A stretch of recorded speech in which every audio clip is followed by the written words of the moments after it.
Mic check 1 2 1 2. Can anybody hear me in the chat?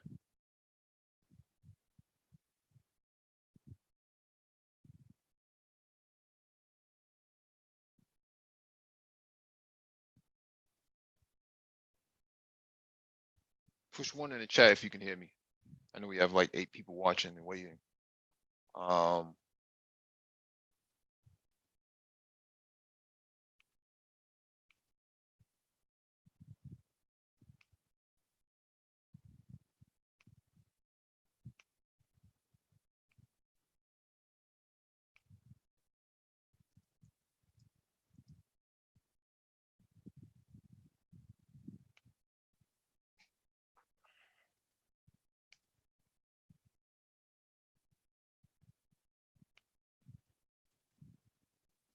All right, got confirmation. Joe Black, what's going on, fam? All right, welcome back to the Black Brain Trust. This is episode 297, Pan-African Chat. Please hit the like button as you come in. Share the video if possible.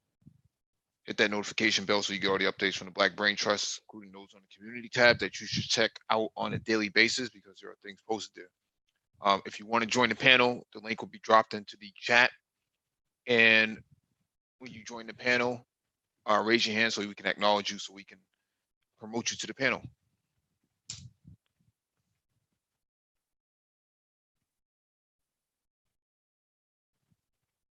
Yeah, I had a bit of technical difficulties a few minutes ago. Bluetooth kept dropping, so I'm not sure what was going on with that.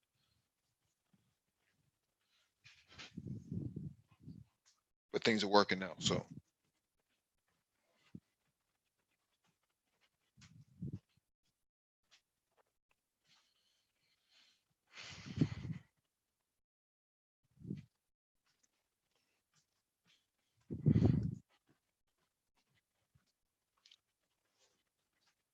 We do have a docket, so I'm just getting that together right now.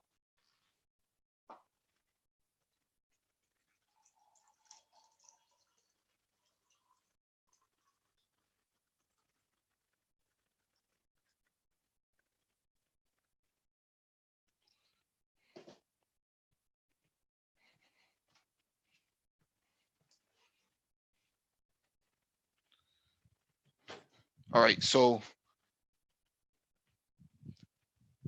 people have been asking me to do, or asking the Black Brain Trust to do this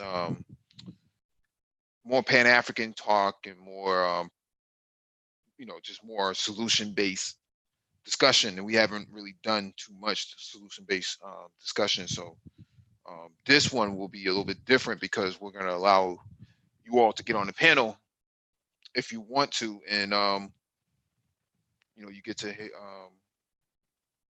provide your solutions as well and hear yourself. We get to hear you, I should say.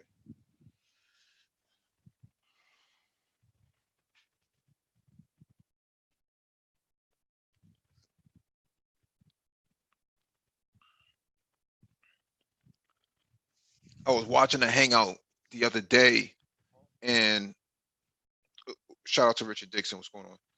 Albert Bird, what's going on? Jim Denson, what's going on? And they were discussing, Pan-Africanism versus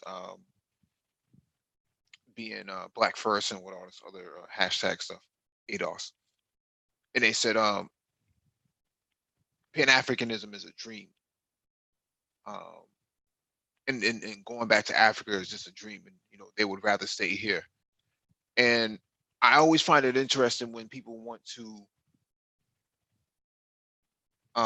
have this discussion without they don't even have a passport.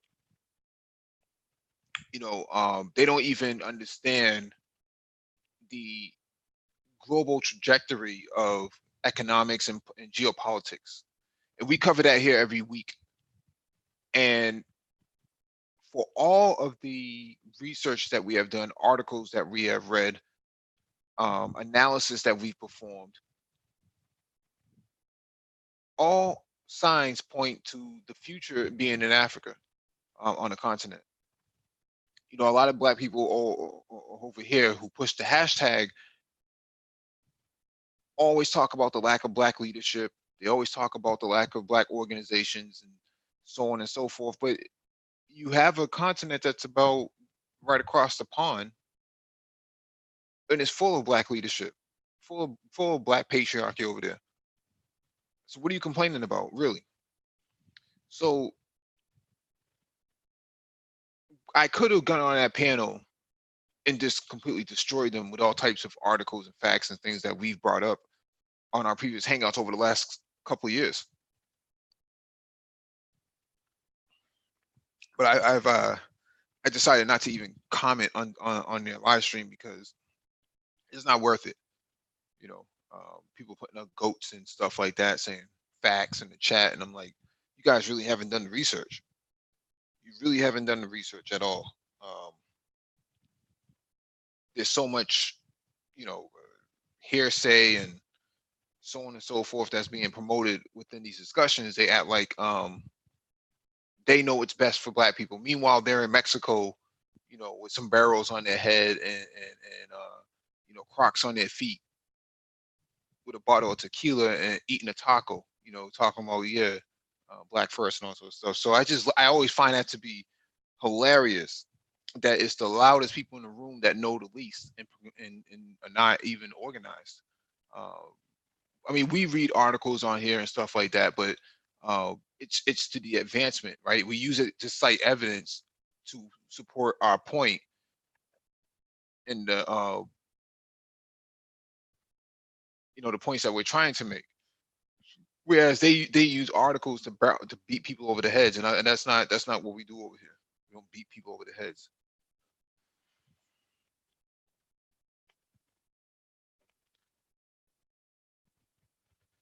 All right, let me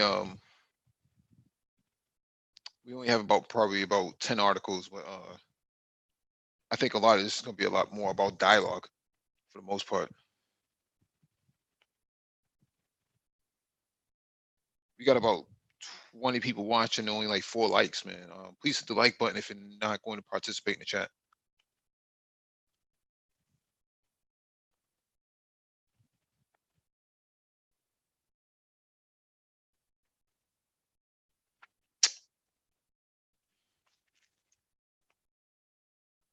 All right, let me get started. I don't waste too much more time. Also, the link is in the chat if you want to join the panel. Just raise your hand so we can acknowledge you and we can bring you on.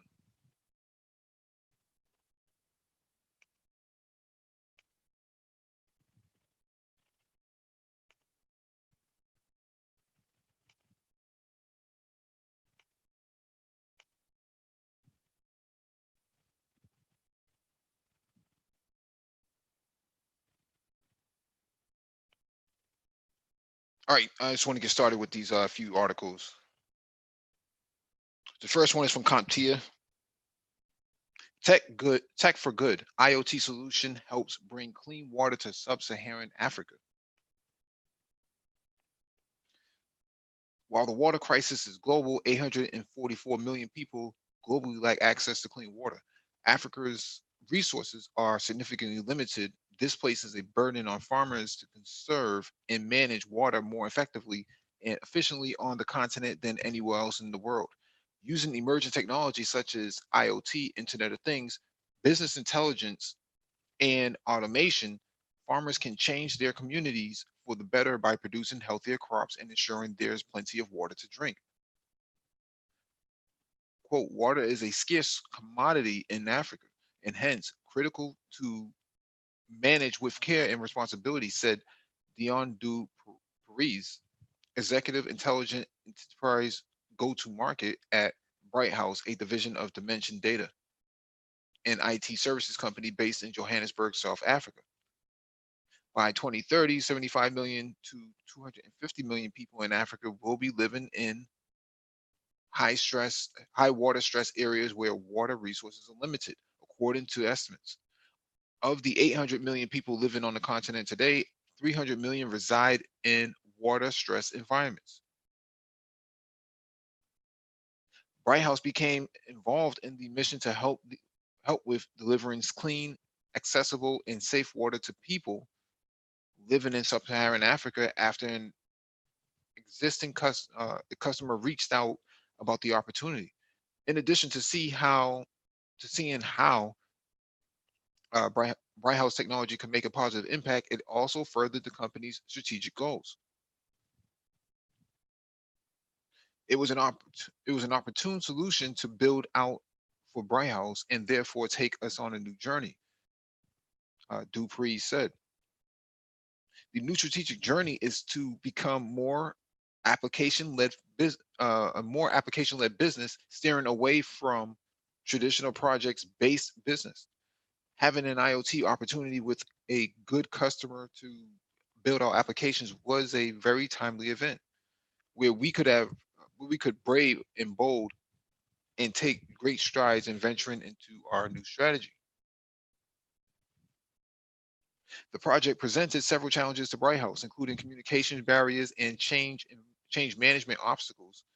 However, the company overcame these difficulties by approaching the project differently. Instead of leading with technology, the company put the desired results first. For too long, we've had a situation of technology first, and then we kind of hope for good return, Dupree said. Doing it business first, in other words, having a clear understanding of what businesses or social problem you are trying to solve, and the using technology as a enabler to the business problem is the key. To eradicate its team on agriculture, since it's a new industry for dimension data as a whole, Brighthouse had to seek assistance from leaders outside of the technology field. We had to partner with agricultural domain experts who reached our IT-based world with key challenges in agriculture. He said, we are still learning, but it is very exciting to be a part of this vertical now. Brighthouse teams have already learned a lot, including very clear understanding of the problem statements and the vast opportunity in agriculture, especially in Africa, he said. Brighthouse's bulk water management solution, which was built from the ground up, is comprised of 3 SAP solutions. It also has components of edge computing, data management, and sensor management, Dupree said. The original solution took about 3 months to build, but it was preceded with about 4 months of pre-work.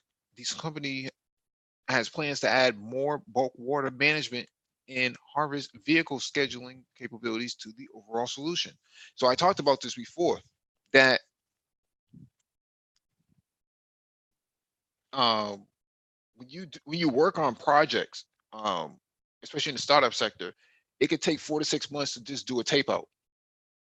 It could take 4 to 6 months, just 4 months at bare an average, just to come up with a correct concept, to go from concept um, to beta work is usually anywhere between 4 to 6 months.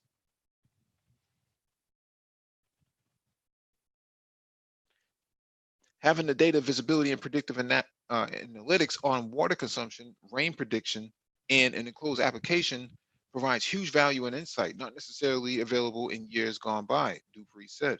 While agriculture is a new vertical for dimension data, using technological advances to improve productivity, increase profitability, and drive growth has been a top priority for agriculture companies for a long time. One should not underestimate the farmers and agriculture community to be late adopters to the technology. Dupree said they've been doing it for years. The results in water management has been good with better visibility, but we are now really in a position to scale much more, he said. Water is a strategic component of sugar crop farming, and equally the responsible use therefore of thereof will provide for way more visibility and management of the resources as we now scale and build in more water management functions and visibility, especially where it impacts people. So we have talked about the necessity for water in terms of farming, but not just for farming, but for civilian use, right? You can't you can't have a society that doesn't have water. I mean, it's just impossible. So you're gonna have to figure out a way to pump water out of the ground and supply it to all the houses or the residents and civilians in that area. but you're gonna have to be very conservative with it because you don't have a whole lot to go around. So, I mean, in the United States, we pay $1.25 at best for a gallon of water. I mean, out there, you're talking about $10 for a gallon of water, if not more. There's people out there will cut your hands off for it. We're not even talking about bathing with it. We're talking about just drinking it. Um,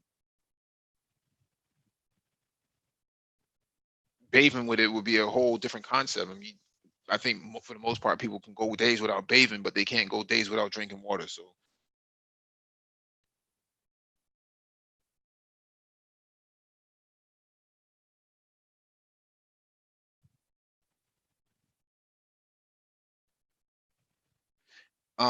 Trey Waters says,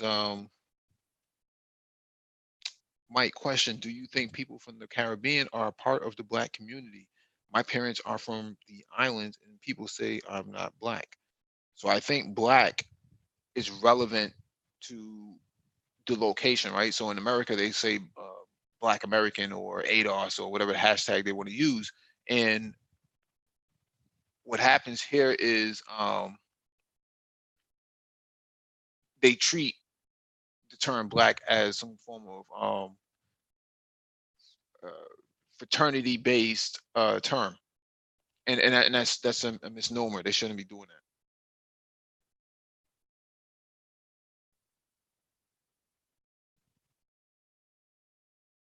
Yeah, Black Americans are very quirky with their literacy and lack of understanding for the most part.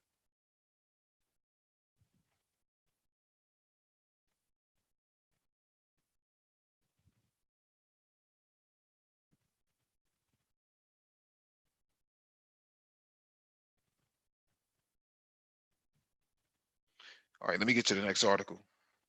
But then, going to this article, IoT, that's stuff that we've talked about this many times on this on the Black Brain Trust, and we've had Black Tech Talks about this maybe early this year, maybe last year. We've had Tech Talks about IoT. Got to study up on IoT. It's another form of technology that's emerging out of the fourth industrial revolution. So you got to understand IoT in all its nuances in order for it to be applicable to a lot of the projects that's going to be going on over there.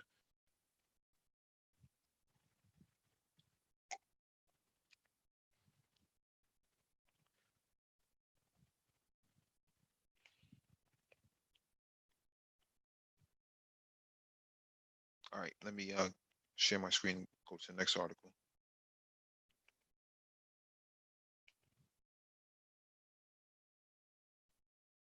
If you want to get on the panel, just let me know. I'll put the link back into the chat. All right, this one is from Face to Face Africa. This Nigerian boy is only 9 years old and has already built over 30 mobile games. Look at that handsome Black boy.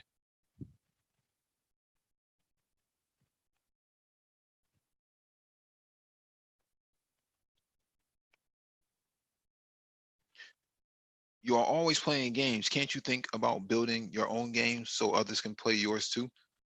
Those were the words of Basil Akpara Sr. when he scolded his son, Basil Akpara Jr., for spending too much time playing games. Akpara Sr. was angry when he uttered those words, but little did he know that his son, who was then only 7, would take his words seriously. Today is at just 9 years old, Akpara from Lagos, Nigeria, has built over 30 mobile games, according to the report by CNN. At the time of filing this report, the young tech genius was building a hide and seek game using a free programming application called Scratch 2. Scratch 2 enables users to create games, animation, and stories online or offline. It is, though, this application that Basil has built his mobile games. After showing interest in learning how to make his own games, Basil's father bought him a laptop and registered him to learn the basics of building games. I learned how to build games at a boot camp. Now I build to keep me busy when I am bored, Bazil told CNN.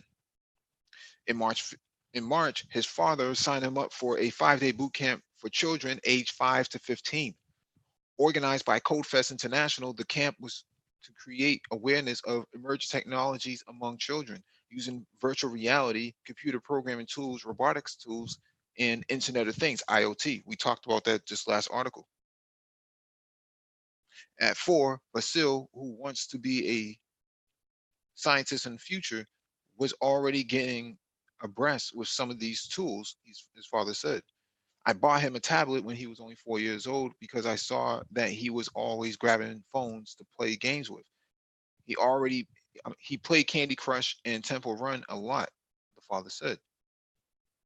His interest will later skyrocket when his father reprimanded him for playing too many games.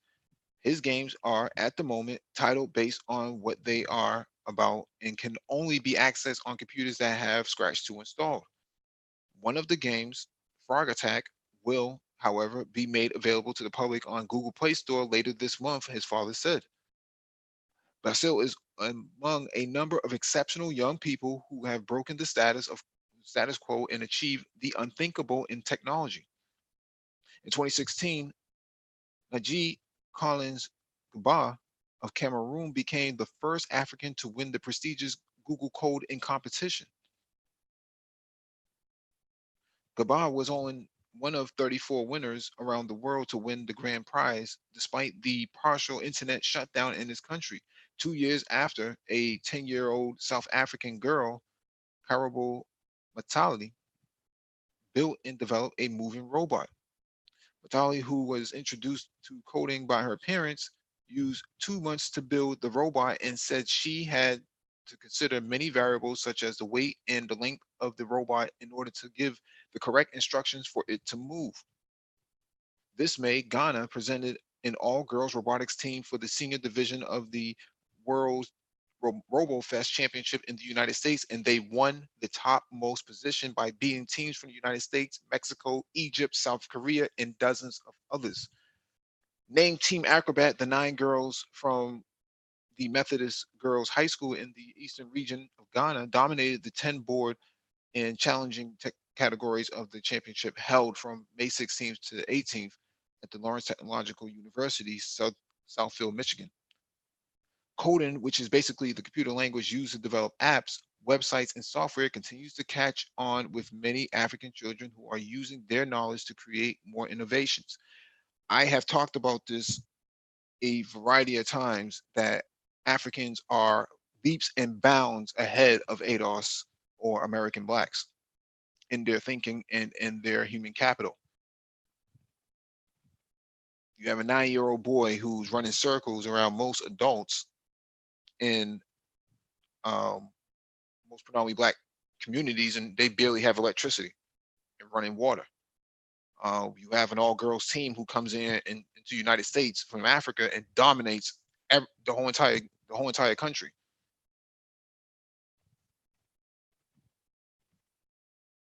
So this is where we are right now in terms of modern day, right? We always talk about black people in America have between 2019 and 2055 to really figure this out. Africans are already figuring this out at 7, 8, and 9 years old. You got an all black, all girls team from Ghana who came into the United States and dominated a robotics competition. You got a young African girl from South Africa who dominated a competition in robotics. This is where they are right now.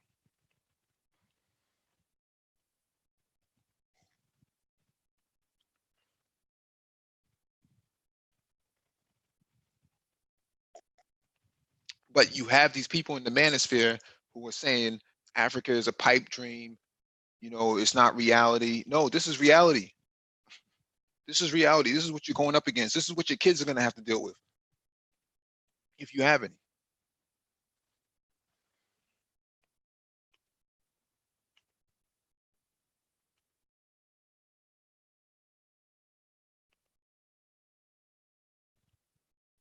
Hey, what's going on, Gabe? Hey, what's good, Mike?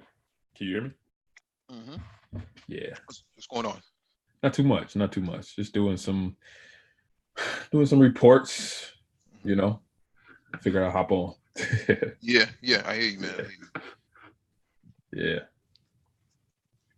So that's what's going on here, guys. You know, I just find it hilarious when people have these discussions about Pan-Africanism and what's going on in the continent, in the Caribbean, and everywhere outside of America, and don't realize you have people who are even not even old enough to vote that are coming in here and running circles around the the allegedly native-born people here. So, you know, I don't know much more to say. We've covered this many times in the past, but this is what's going on. We're not just making this stuff up. You know, this isn't, pie in the sky, fantasies. This is real. This is reality. yeah. I think that a lot of times when I kind of look at a lot of things that individuals from other countries have done and what leaps and bounds they are beyond a lot of our youth, I kind of look at it too. Is that sometimes people can look at it, I mean, mentally, right? Hmm. From a point of I'm behind and there's no way that I have to catch up. Hmm. And I think that one thing that should definitely be encouraged with our youth and individuals who do have interests, even if they're adults, right, is that you can start somewhere, right? You can start with something. And I think that people can make a difference just jumping in where they are or jumping in how they are rather than a big comparisons, right? Because if you compare yourself against some of the most elite, yeah, you can definitely feel as if, it's nothing you can do. So Hmm. yeah, it's kind of how I think about it at times. Yeah, absolutely. I just think that when you have these discussions, the emphasis is always behind something very um, mediocre. And I'm not knocking anybody for owning a beauty salon or a barbershop, but that seems to True. be, Selling t-shirts. yeah, it's always something it's hustle based, but it's not Yeah. innovative. There's no innovation coming out of Black Americans at all. And it's Yes. not to knock them, but you hear it even online and offline. It's like, oh well, if I sold these Jordans, I would have Yeah. $150. And it's like, wait a second, why don't you design your own sneakers? Yeah. Right? What if you can design your own sneakers that had a IoT sensor in them that would Hmm. calculate how many steps you've taken and how high you jumped on the basketball court, Yeah. that would actually give you more statistics in basketball. But see, Yeah. that sort of mindset is not there. And I think we've talked about this before. Myself, Yeah. Complex, have talked about this at nauseum. But innovative innovation comes out of complex dialogue and discussions. And Hmm. a lot of the discussions that you hear other Black Americans having are very basic. Yeah. How many girls can you get? Yeah. How much swag do you have, and It's uh, true. things of that nature. So that's what happens. Hmm. Let me get I this think next. that, Go ahead. yeah. Go ahead.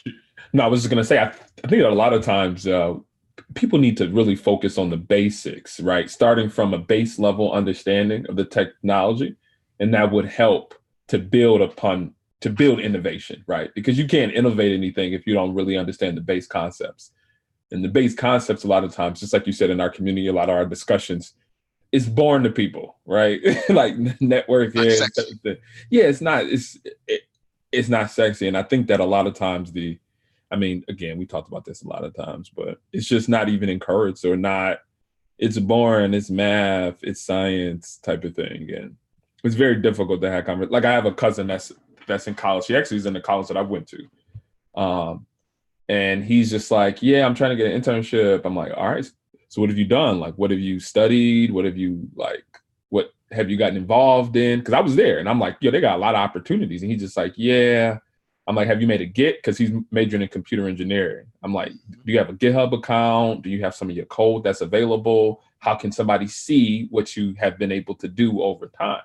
He's Mhm. like, "Yeah, I haven't really thought about that. I think he's about to be a junior, man." I'm just like, "Yeah, you got to get started on some things." So, I mean, just starting from the base level, like I'm here, what can I do where I'm at right now? And I think that people can go so far with starting from that mindset rather than looking at the end first, right? Sure, they can look at the end and reverse engineer the career back, but yeah, I think it starts somewhere, and it starts with the base concepts. Yeah, and I don't. I think you make great points. I think you make great points. But I do have issues with Nisby in this regard as well. But I won't say anything online. Let me get to disruptafrica.com. Sure. Nigerian delivery startup Quick hits 2,000 customers in 2 months. This is really small text. Disrupt Africa reported at the start of July on the launch of Quick in Lagos after the startup raised seed funding back in March, and the startup has already seen strong growth. The platform has already reached 2,000 verified customers and is already well on the way towards the 3,000 mark, with founder and chief executive officer Roman uh, Perot League saying he was delighted with the response from Lego. How do you pronounce that, Gabe? Man, I was born here, man. Oh yeah, I yeah, you don't, fronting, man. You I fronting. don't know. Let me. I don't know. I don't know. Lagosians. I think that's how you pronounce it. Lagosians. Sure.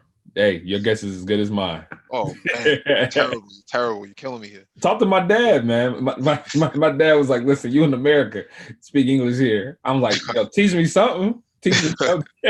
He was like, nah, you good. I was like, all right, I guess. Yeah, you have to put that in your get, man. Yeah.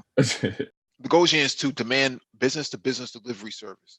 Among the 2,000 verified customers are several large corporate accounts, as well as numerous merchants relying on our service to deliver good and documents to their suppliers, customers, business partners, and so on, he said. Quick verifies its customers through mobile phone OTP as well as email verification. Corporate customers need to provide their corporate registration number and are onboarded by a dedicated team that checks their background. We are also thrilled to observe that not only our customers return, but that they are using the service for further and more complex delivery use cases as they gain confidence in our ability to deliver them a great service. Parole League said, adding that average order value was also going up. We will continue to work hard to expand and improve our service for them, he said. So I'm assuming Quick is kind of like a DHL, but I guess using all sorts of means of transport. Um, it's not a bad idea. I mean, we could be effectively using electric scooters for the same exact thing. I mean, motorcycles are one thing, but an electric scooter that could also be swapped out for civilian use as well as commercial use with a backpack on your back, that's dope, man. I think Complex Design has talked about this in the past, over the months, about the possibilities of IoT and micro transportation. There's so many opportunities with this, but you see Africans are thinking on that level. So the link is in the chat if anybody wants to join.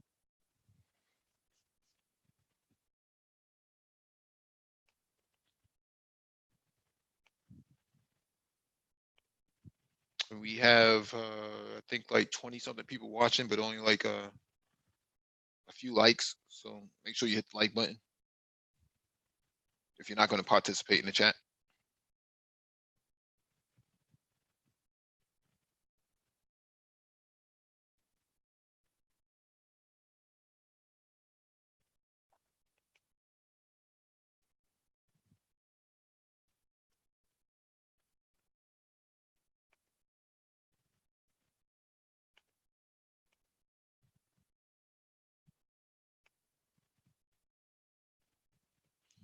All right, let me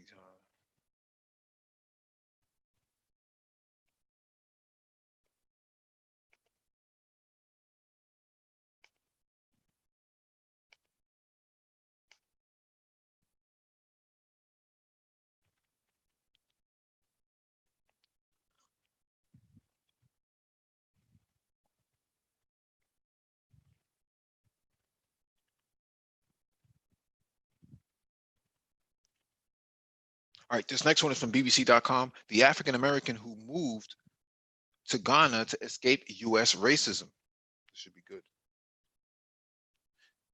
Having vowed to quit the US after being the victim of what he believed was a racially motivated arrest by police officers, African American Obadali Kambone relocated to Ghana in 2008 and has never looked back. Mr. Gabon has now built a successful life in the place that was once at the heart of the slave trade and enjoys the freedom which he says was denied to him in the US, his birthplace. He says he no longer looks over his shoulder, worrying that police will pull him over or will, worse still, kill his son.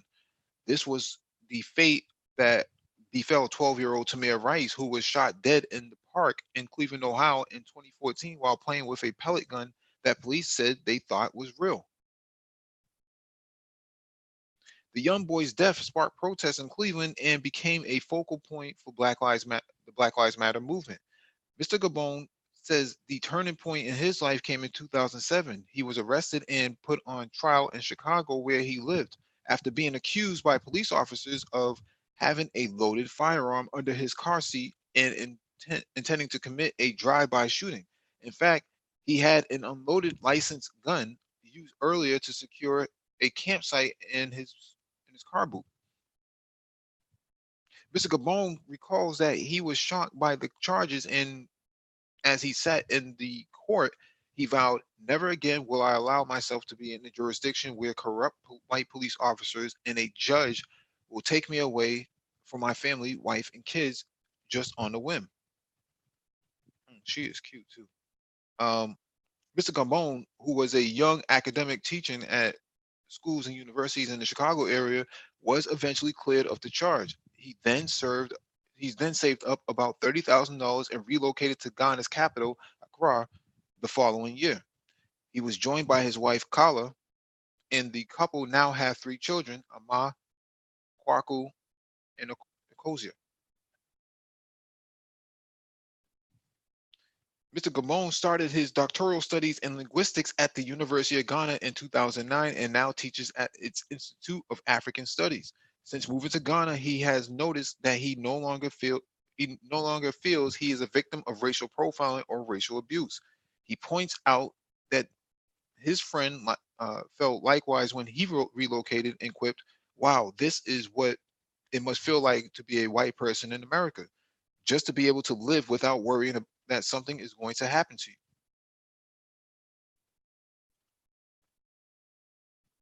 Most Black adults have negative views about America's racial progress.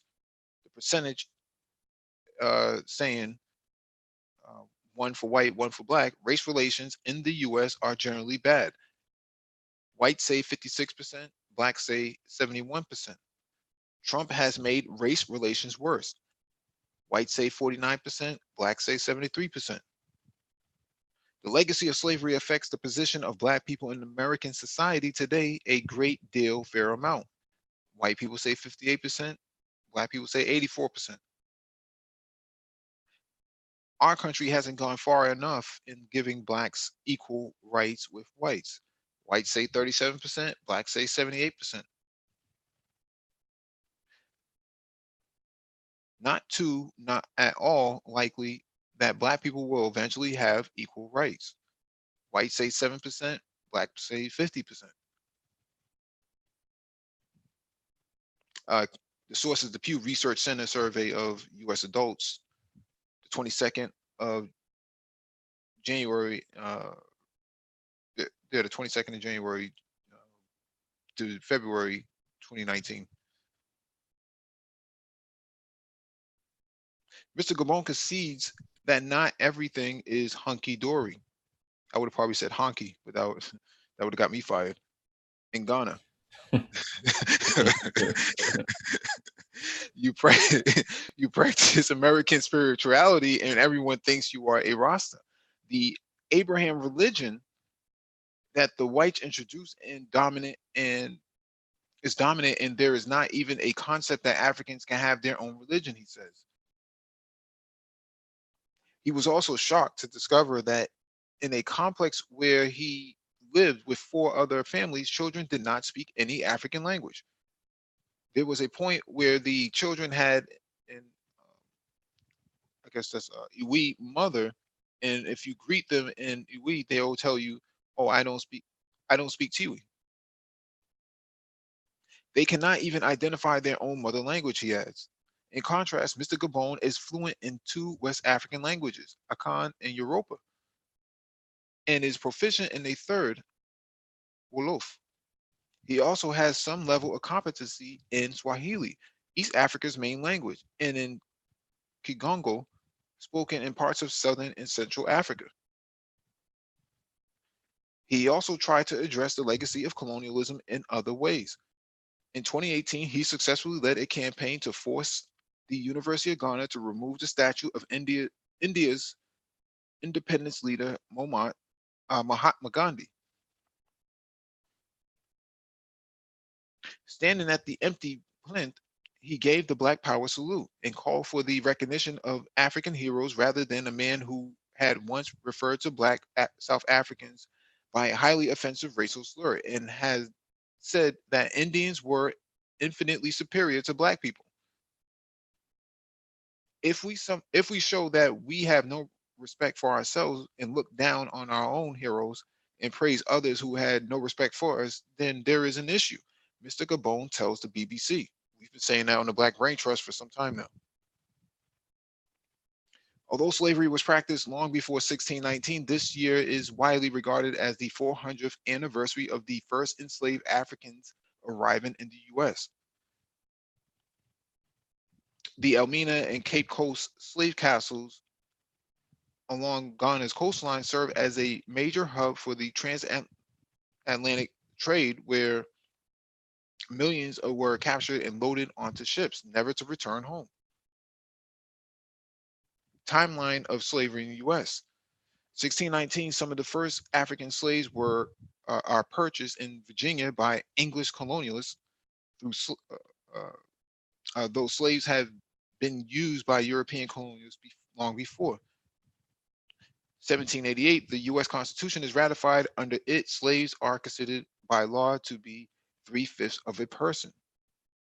1808, President Thomas Jefferson officially ends the African slave trade, but domestic slave trade, particularly in the southern states, begins to grow.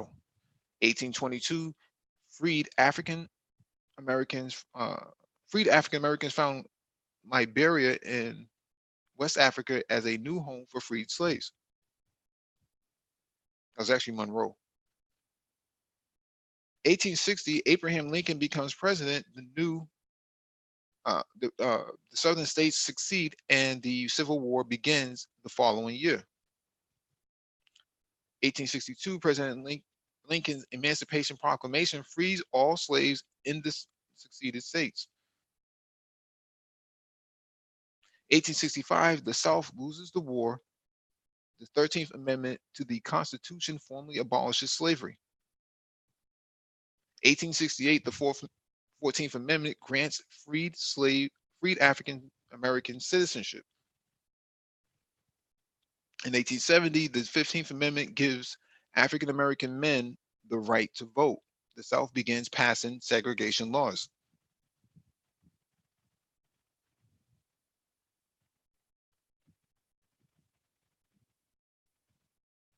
This is a pretty long article, so I'm not going to go through all of it.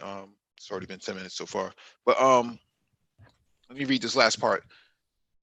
The president sees things differently, saying it is an opportunity to strengthen links and to give the diaspora a chance to explore the possibility of settling in Ghana, something that civil rights leaders Marcus Garvey and W.E.B. Du Bois championed in the 1920s. Du Bois made Ghana his home and died there in 1963 at the age of 95. He is buried in Accra.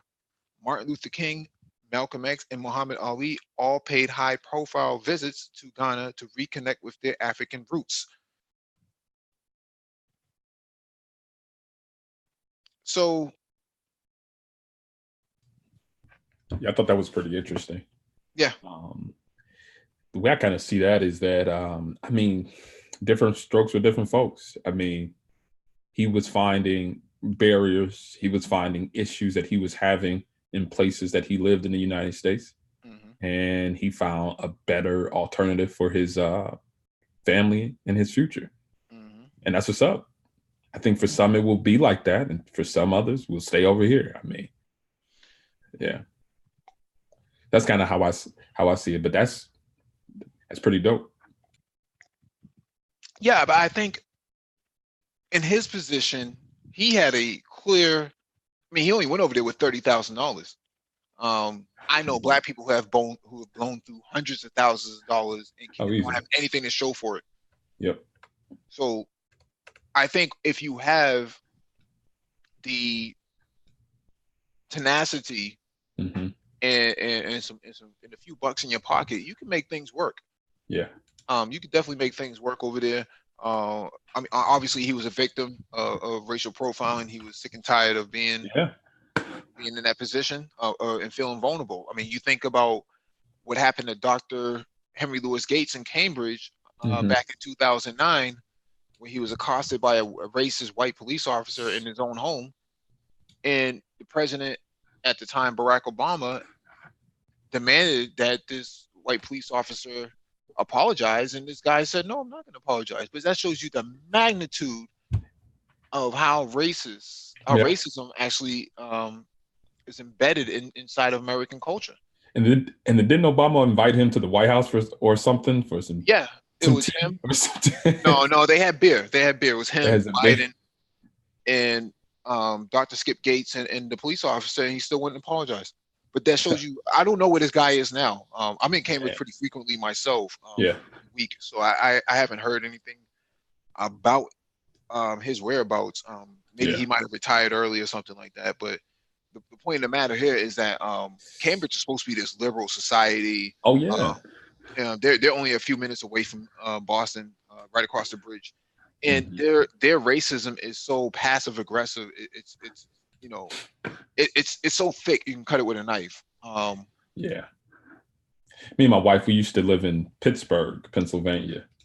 It's very much so like that, like a passive racism. Like you guys are over there, we're over here, and you don't really come over here unless we're going to give you some funny looks. Like I think one time, so they have a very popular, it's like a sandwich spot in Pittsburgh called Primanti's. I don't know if you heard of it before, but they have like late night. I was just hungry. I want to grab a sandwich or whatever. So the only thing that was open was the bar. So I went over to the bar. I mean, I walk in and all eyes on me. I mean, it was very evident that the people who were there were not familiar with people like me being there. And it was just, you could have heard a fly fart. I mean, it was that quiet when I walked in. Did you get out as soon as possible, or did you? Yeah, I started to I was about to order. I was like, yeah, I'm not really trying to rock with this. Yeah, because I'm like, I don't know what could pop off. I don't know how they feel when they're uncomfortable. I don't know what they do when they're uncomfortable. And then the thing too is that it was so popping, it was so crowded that I was just going in to just pick up some food and dip out. So the only parking spots, it was like 7 or 8 like handicap parking spots. So I just parked really quickly at one of those. And then as I was walking in, this dude was like giving me a bad look. I'm like, what's going on? Everything all right? He was like, you shouldn't be parking there. I'm like, yeah, there's no other parking spots. So yeah, I'm just going to be in and out. Not that I needed to explain anything to him. He's just another patron just like me. And it was again, 11:30 at night, right? So it's late. So he's looking at me and I'm coming back out. He's just yelling at me, him and his woman. You shouldn't be parking. I'm like, all right, get in my car, keep walking and dip. Citizens arrest coming, huh? Oh yeah. So I just drove off. I was like, nah, that's not my environment, and I'm not about to, escalate things. I got too much to lose in this type of situation. Yep. Yeah, and those are the forms of microaggressions that Black people talk about that white people tend to have towards them, right? Yeah. The idea that at 11 o'clock at night that's, you know, and a car that pulls up and it's idle with its maybe its hazard lights flashing. Yep, I have my and, hazard lights flashing. I and definitely did. yep, in the handicap space is somehow an inconvenience to them who are not using the handicap space. I'm telling you. I'm going to remind you of, you know, the morality and the ethics of your parking, right? Your driving record. You know, you Yep. should be ashamed of yourself. No, you know, you should mind your fucking business. That's really what you Facts. should be doing, right? But instead Yep. of doing that, they feel that it's their just due to remind you of your place in society, but don't call me a racist. You know, that's a Right. bad word, right? Right. It's crazy, man. It's crazy. Yeah. Yep. So just speaking of like that subtle racism, right? Of course, not to the same degree as the gentleman in Cambridge, but I mean, similar nonetheless. So Well, yeah, it could have been worse for Skip Gates, man. I mean, this dude, absolutely. he physically accosted Skip, you know, Yeah.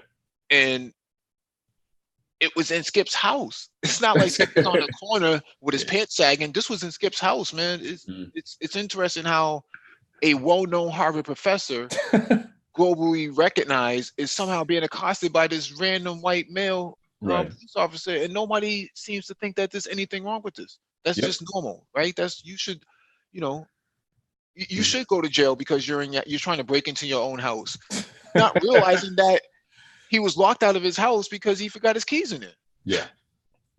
Exactly.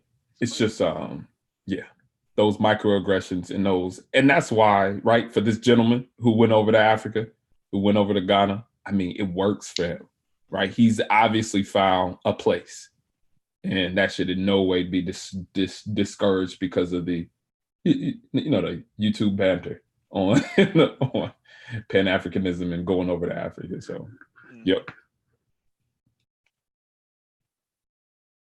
All right, let me get to this next article. We got like 3 more articles, so.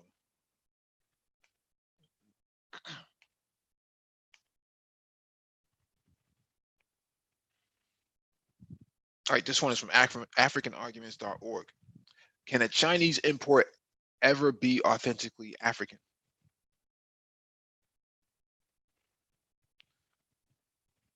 On Gaborone Road in Nairobi's Central Business District, you can find at least a couple of multi-storied pavilions like the Nairobi Textile Building, packed with dozens of stalls, each lined from floor to ceiling with African fabrics, their spines stacked like books in the library. These fabrics are generally referred to in Kenya as kittenage, a term that usually encompasses Dutch wax print, Ankara holodaris, and other modern takes on traditional patterns from around the continent. The most popular brand of kittenage in Kenya, or certainly the most widely distributed, is Anatex, and Ningatex. This company name immediately gives away its origin, not Africa, as An stands for Anhui, Ning for Ningbo, sold in packs of 6 jars each. Uh, and Ningtex product also bears a gold foil label with a contact number that starts with +86, the country code for China. Eningtex is hardly the only Chinese company that produces African fabrics. In fact, the vast majority of kittenage is in Kenya is made by a few Chinese companies and includes brands like Puwanas, uh, Target, and Sahin, and Orientar Java. Some are discreet about their origin, others print made in China right on the label. For many, this fits perfectly into a familiar globalization horror story, one in which authentic cultural production fails to survive cheap, mass-produced imitations manufactured abroad. Sorry, we might think of Kano in northern Nigeria, where centuries-old indigo dyed pits, incapable of competing with cheaper alternatives, sit choked with trash. Or Ghana textile production centers, once a symbol of self-sufficiency and built to localize African textile production, but now shuttered. At best, a valuable craft is dying. At worst, outsiders are both killing and profiting off cultural work at once. Kenya's Chinese-made kitchenette seems like another example of this. But is it? To whom does kitchenette belong? A deeper look suggests the reality is more complex. In fact, there are three stories we can tell about kitchenette. Each suggests a different way to think about ownership and authenticity. I'm not going to read this whole thing because it's not really necessary. Because I can point out that a lot of Black people walking around, when they went to go see Marvel's Black Panther, they all had these dashikis on in African attire, but they was all made in China and Taiwan. So, um, Yeah. you know, it's one of those things. But this could actually, Mhm. they you would think the African governments would ban a lot of this stuff, from being produced outside the country and then being imported. I think that's kind of crazy. Mhm.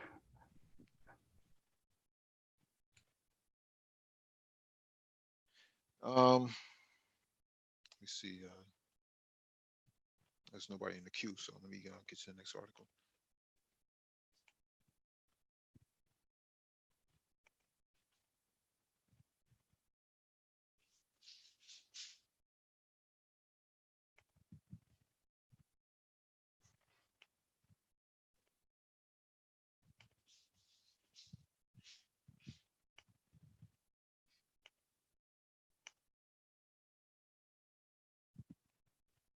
All right, this one is from africasaCountry.com. A technocratic reformulation of colonialism. Recently, Gunter Nook, commissioner and German Chancellor Angela Merkel's personal representative for Africa in the German Federal Ministry for Cooperation and Development, BMZ, created a stir in several interviews in German and British media, putting forward a proposal that would, in practice, if not in theory, bring colonial territories back. Critiques rightfully condemned it as a neo-colonial.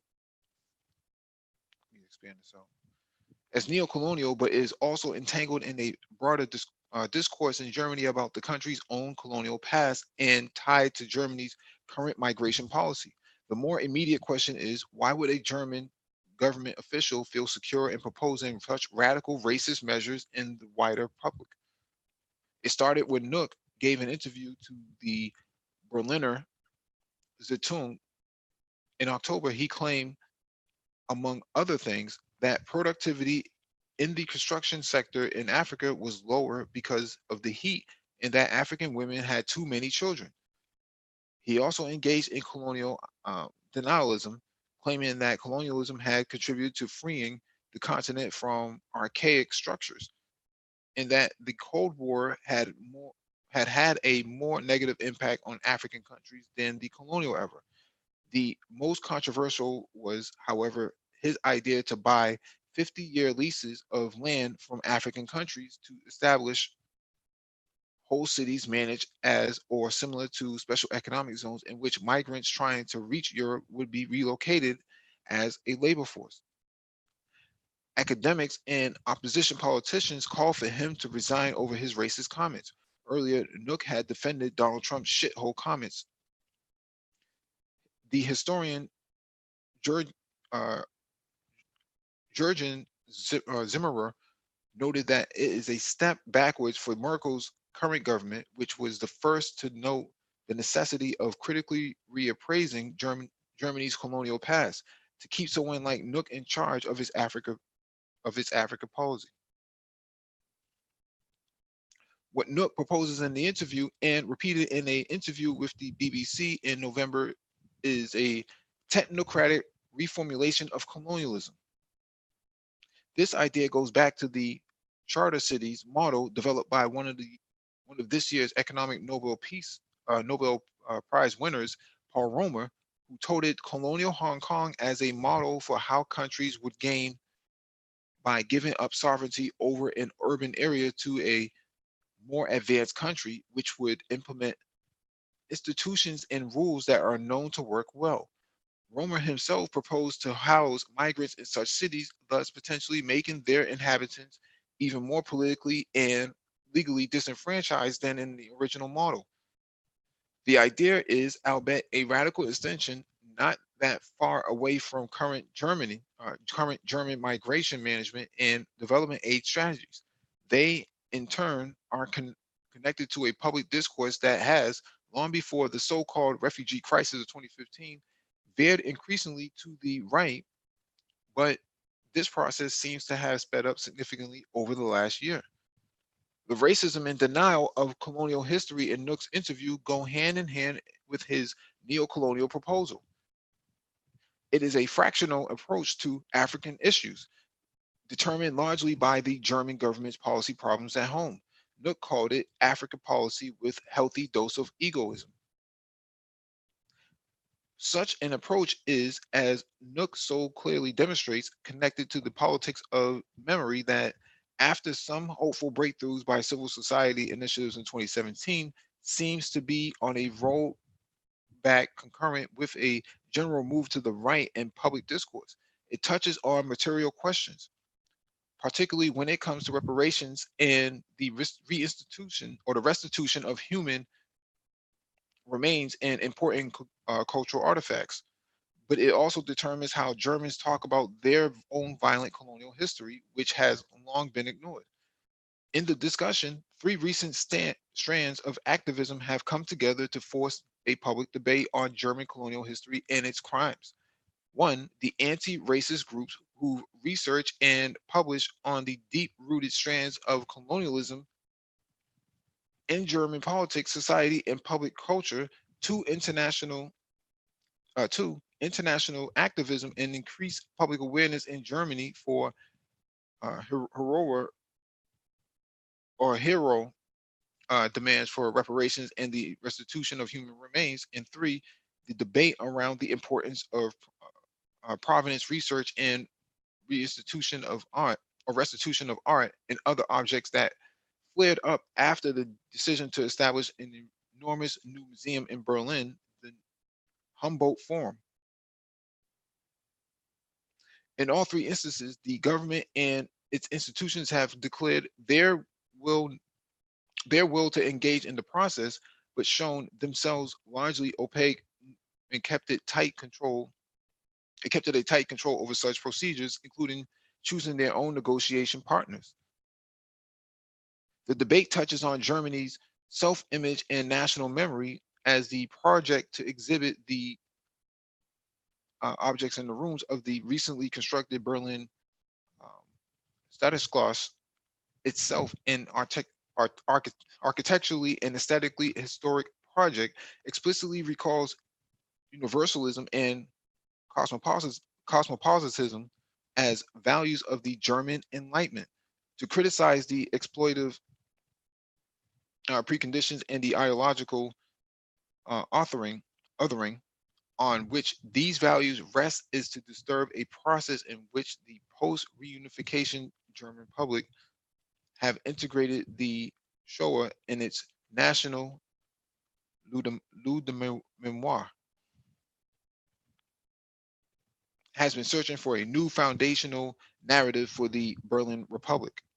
Now, the far-right party Alternative for Deutschland, AfD, has jumped on the process.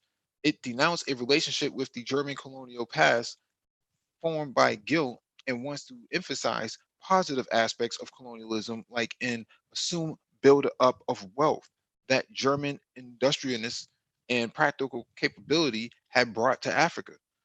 This is a bit stronger than Nook's formulation, but he had also claimed that colonialism had freed Africa from archaic structures. Thus, with the AfD, a relatively small party has been able to stroke and attach itself to a larger turn to the right in German public discourse and society. Looking at the way the AfD talks about Africa and Africans, and at the policies of the German government vis-a-vis African countries, the connections between the continuities of German colonialism, the AFD's particular combination of Volkskriegs and neoliberal ideology, and the neoliberal trajectories of German foreign and development policy since the 2000s become much clearer. The deeper racism at the core of the party's ideology betrays their sympathies. For example, several of the far-right voices in the party have peddled racist pseudo-evolutionary theories popularized by alt-right media in the US. The broader Malthusian idea of African overpopulation has a longer history in the development of discourse, harkening back to the Club of Rome's report on the limits of growth. Talking about the dangers of overpopulation has for a long time been a popular strategy, the far right, to try and influence left and mainstream public discourse. Because of this Malthusian emphasis on overpopulation and the connected racist fear of migration and I'm not going to pronounce that German word. Roughly translated, foreign infiltration, another far-right term that made it to the mainstream discourse in the 1990s, the AFD sees Africa as the main target of its development policies. These are geared toward stopping migration while supporting German economic interests.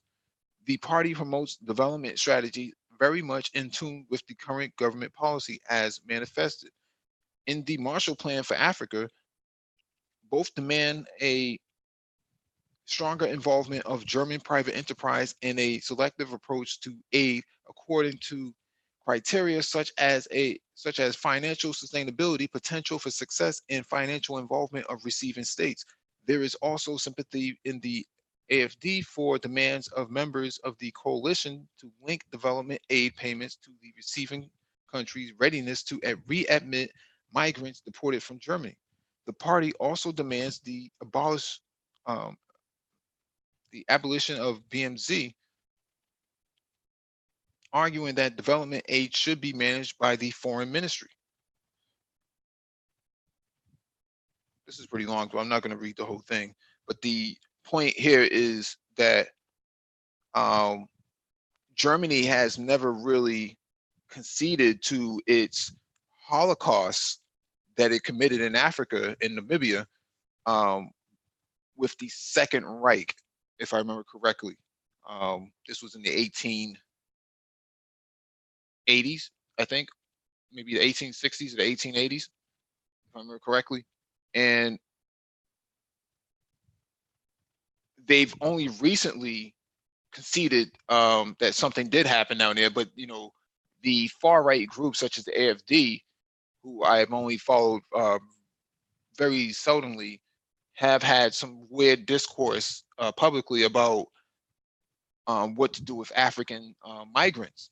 But what people don't really understand is that those migrants coming out of Libya, who are trying to get out of Libya and get out of Nigeria and these Central and Northern African regions, is because of the downfall of Libya, that the Germans and European partners have all invested their military resources into taking down a government that actually stabilized those areas in the first place. So to put all of the emphasis on African countries being these wayward and archaic and primitive is disingenuous for any sort of public discourse, because they're not taking into consideration that France gets up to 26% of its GDP or its wealth out of Africa. And they're not taking into consideration the amount of resources, natural resources under the ground that are being siphoned off by Europeans. See, they don't take that into consideration, so they make it seem as if Africans are just doing something wrong and they need to be corrected. But this goes back into Gabe's experience in Pittsburgh when he pulled into a a handicap spot temporarily for 30 seconds to go grab some food. And some white person felt the need that to correct him. You're in the wrong spot. Well, where should he park? I don't know. So why are you talking? What's your solution to a parking lot that has been filled up at 11 o'clock at night and there's 6 handicap spots that are not being occupied? Oh, well, he shouldn't park there. So where should he park? I don't know. So why are you talking? I don't know. I'm just telling him that he shouldn't be parking there. So where should we park though? But that's how Europeans engage with melanated people. They look at the continent and they say, well, we don't know why it's like that. They don't take into the fact that colonialism is what drove the continent into where it is right now. Yeah. Crazy. Absolutely crazy. I agree. All right, let me see if I can find this other article.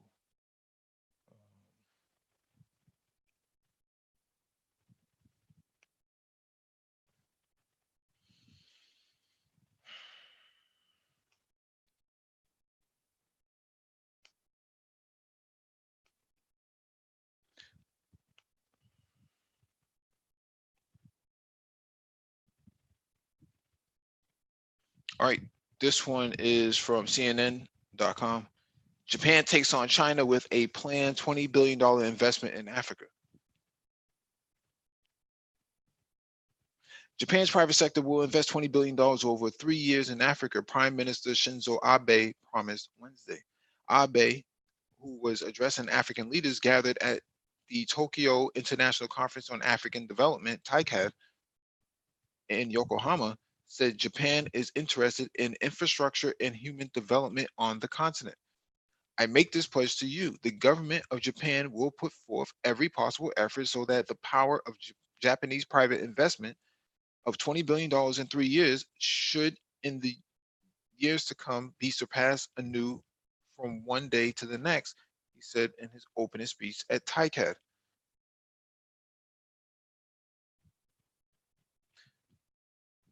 We will do whatever it takes to assist the advancement of Japanese companies into Africa, he said. He added, Japan also seeks to train 3,000 people over a period of 6 years under a human resource development program for Africa, so there will be more people from the continent who can contribute to promoting Japan-African business relations.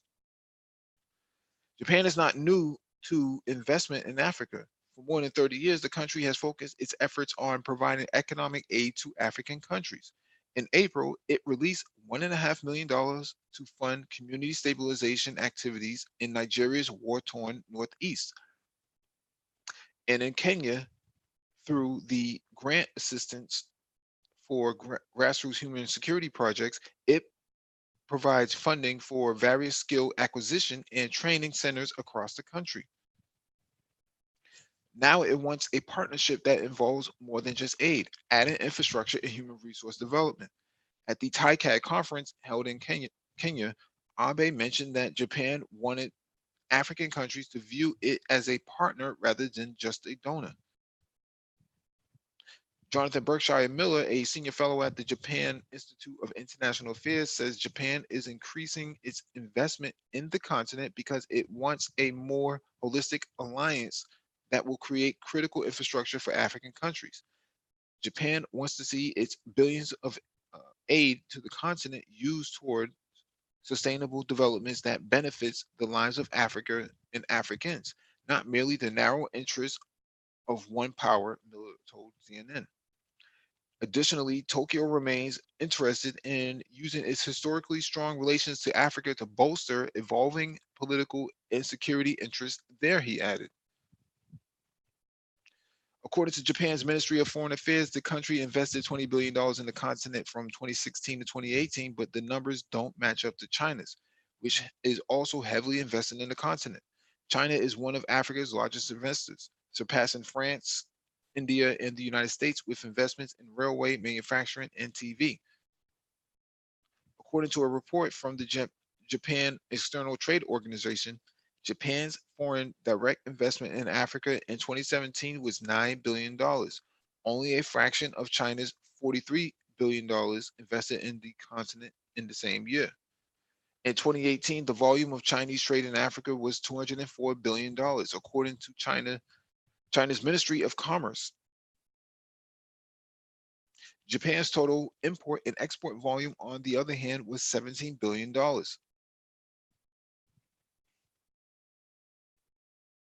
Miller, who is also a deputy director at the McDonough Laurier Institute, a foreign policy think tank based in Canada, says Japan is more focused on promoting a healthy relationship with the continent as opposed to going head to head on foreign direct investment with China. Japan does not see Africa as a ground for zero-sum competition with Beijing, but is rather looking for ways to enhance its long-standing engagement to promote healthy governance and sustainable business, he said. So far, Japan is leveraging on its provision of long-term structure in Africa. Last year, it partnered with Kenya to build a geothermal expansion power generation plant, according to local media. It also supplies Botswana with broadcasting equipment to enhance the country's digital broadcasting standards. According to Miller, in the future, Japan is likely to join hands with foreign states such as France, India, and the United States to promote a more inclusive type of development within the continent.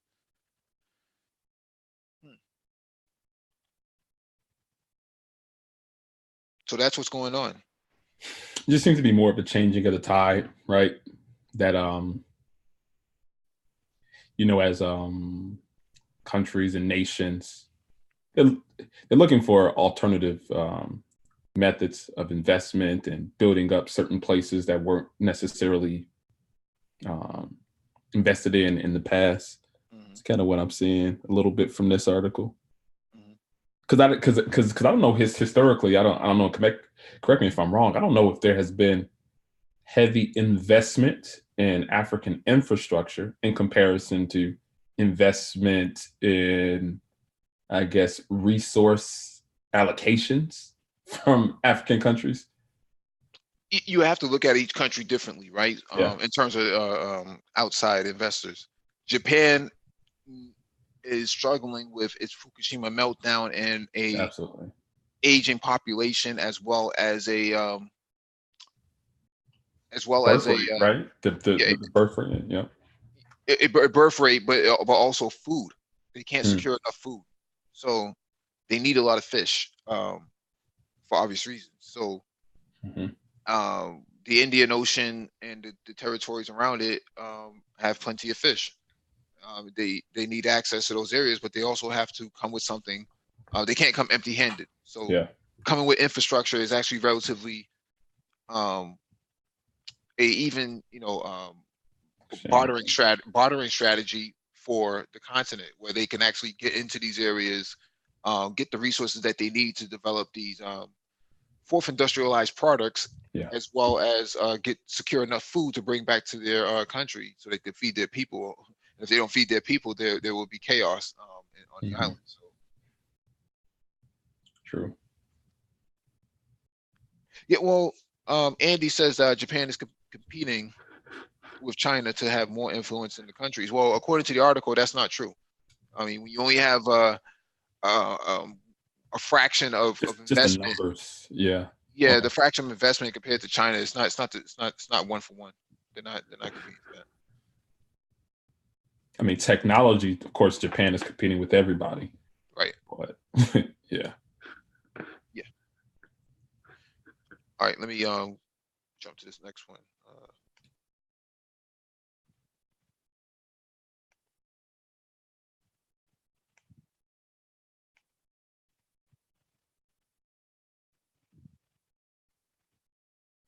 All right, this next one is from Face to Face Africa.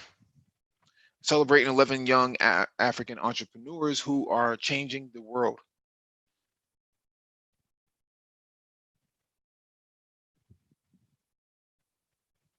I don't know what just happened.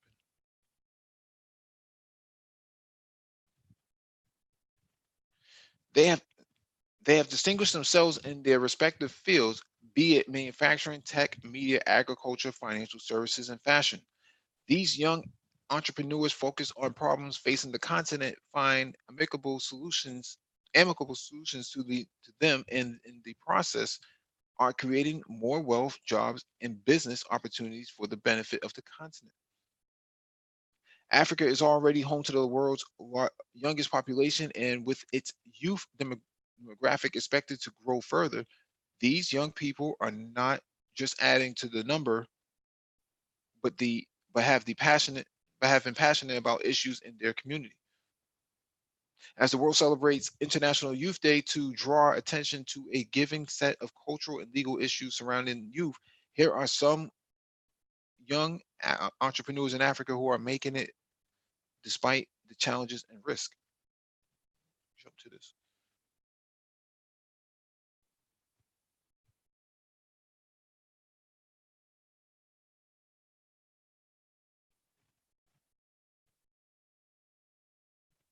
Isaac Mbata, South Africa.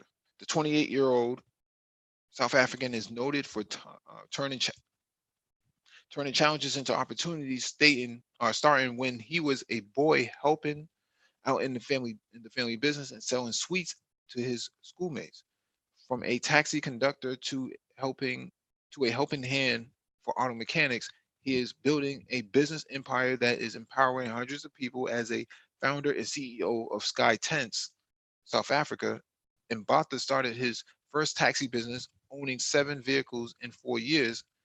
And with all the money saved, he started Sky Tents, a company that supplies mobile chillers, freezers, mobile toilets, and chairs and tables for a variety of functions. Today, his company has grown from employing 3 people to 59, with international clients from countries including Namibia, Botswana, Nigeria, Algeria, Swaziland, Uganda, Lesotho, Seychelles, Zambia, Mozambique, and Zimbabwe. Interesting.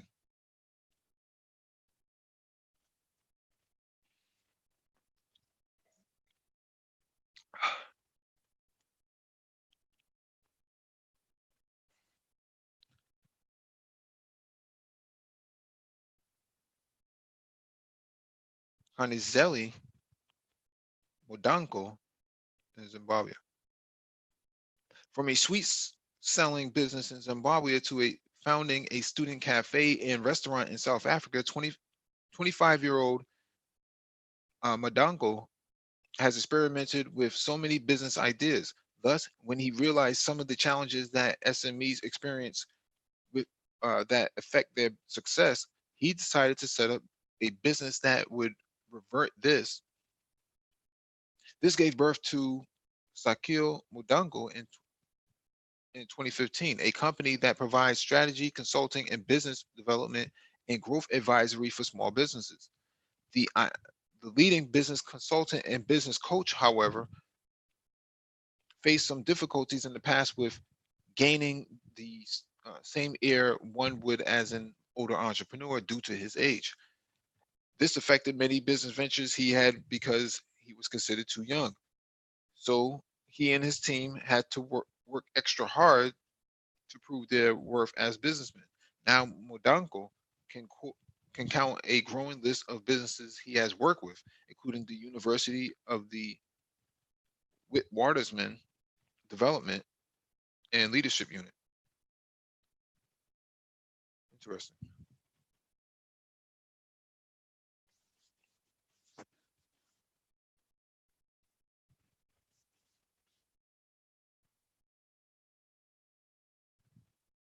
Bruce Diali, South Africa.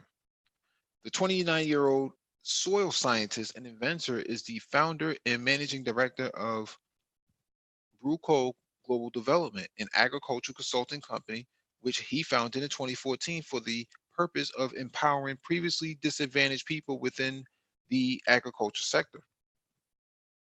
He is also a co-founder of Garden a water efficient vegetable gardening technology, which is currently changing the agricultural landscape. In 2018, he was selected to be one of the 25 environmental entrepreneurs from South Africa to participate in the Groundswell Accelerator, an interactive 18-month program that focuses on small entrepreneurs working in the green economy, assisting them to build their entrepreneurial skills and cultivate sound business practices. That's pretty dope.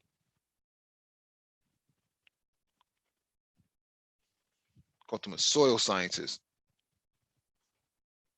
Probably knows a thing or two about putting people in the dirt. Whoa, what? What?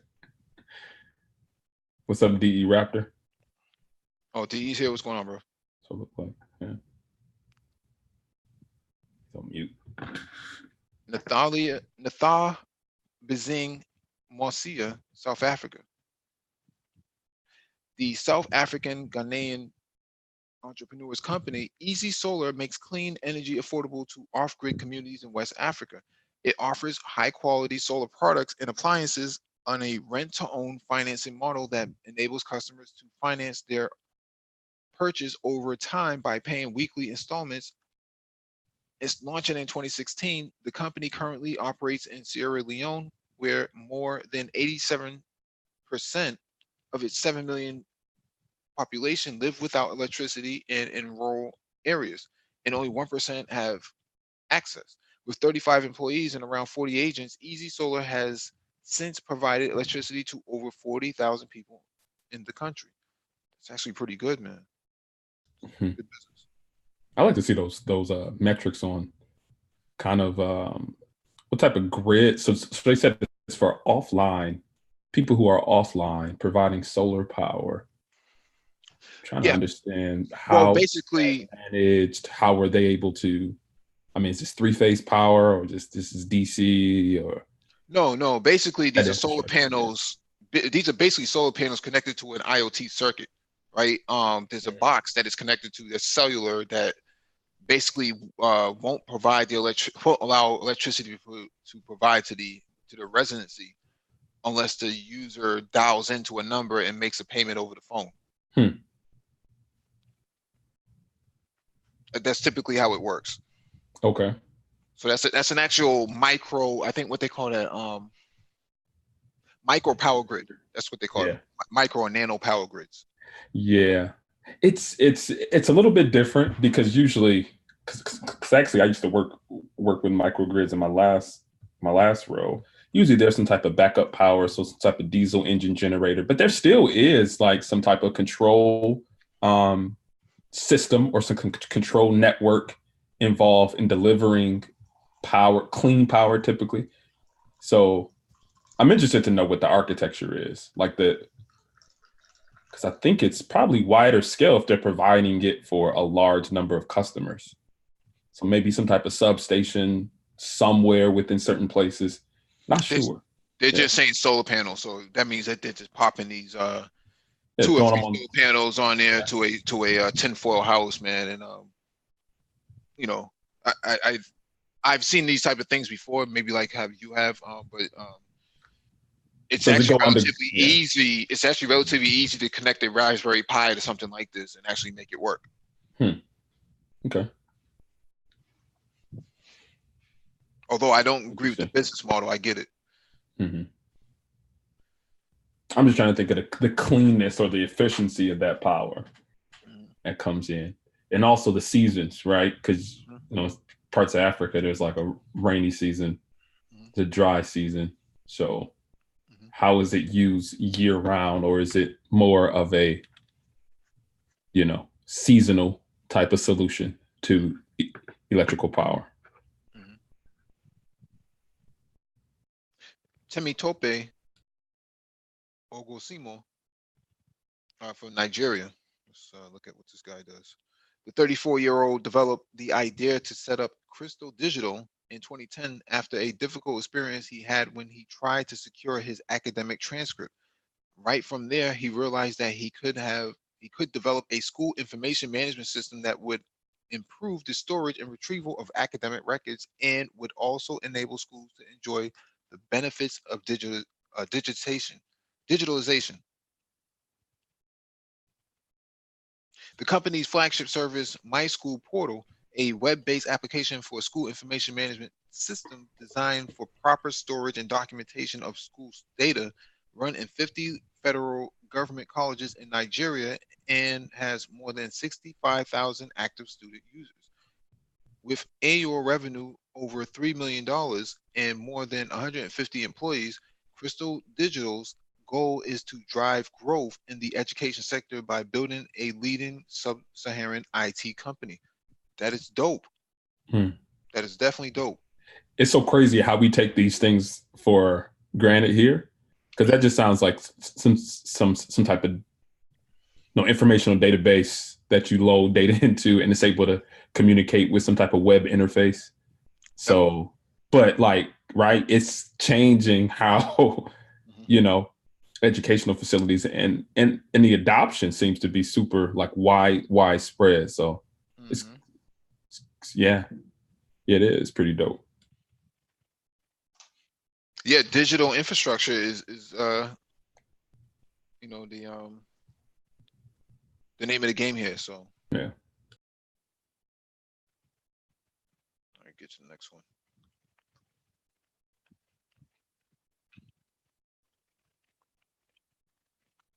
Rama Bejun, Tanzania. With 7 full-time employees, the 30-year-old is the founder and creative director of M&M Clothing Line, a popular Afrocentric clothing brand in Tanzania that produces affordable clothes and other fashion accessories for men and women using the popular East African Kintonage fabric. We just talked about that in another article.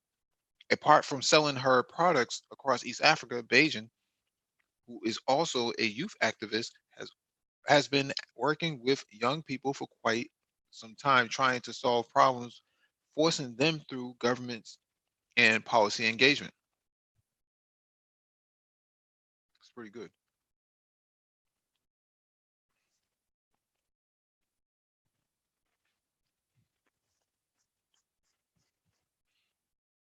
What the hell just happened to my screen?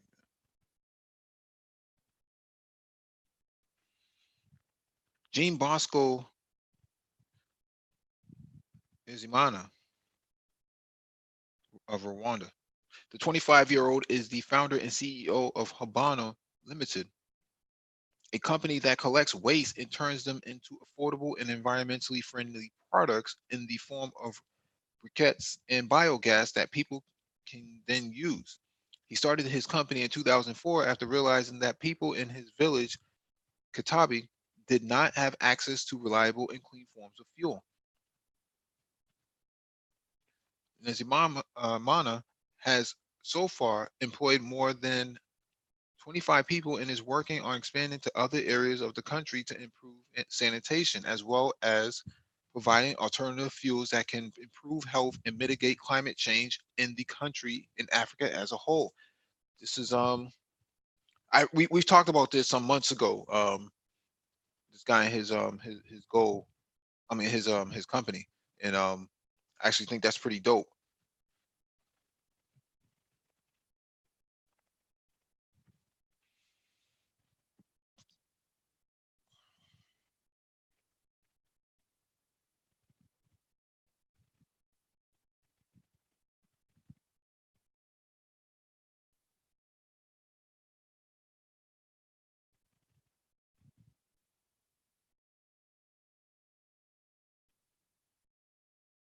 Ricky Rapa Thompson, Uganda. The 29-year-old's local startup, Safe Boda, which enables people to hail a boda at the click of a smartphone, has been described as Uganda's Uber for motorcycle taxis.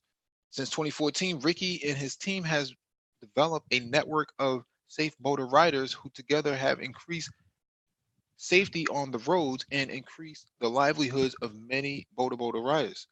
Transportation around Uganda's capital city, Kampala City, has also become easier, comfortable, and more reliable. In a day, there are no less than 15,000 trips and more than 500 trips on the app. That's actually pretty good, man. We actually discussed this earlier this year, but this is good that they're talking about it.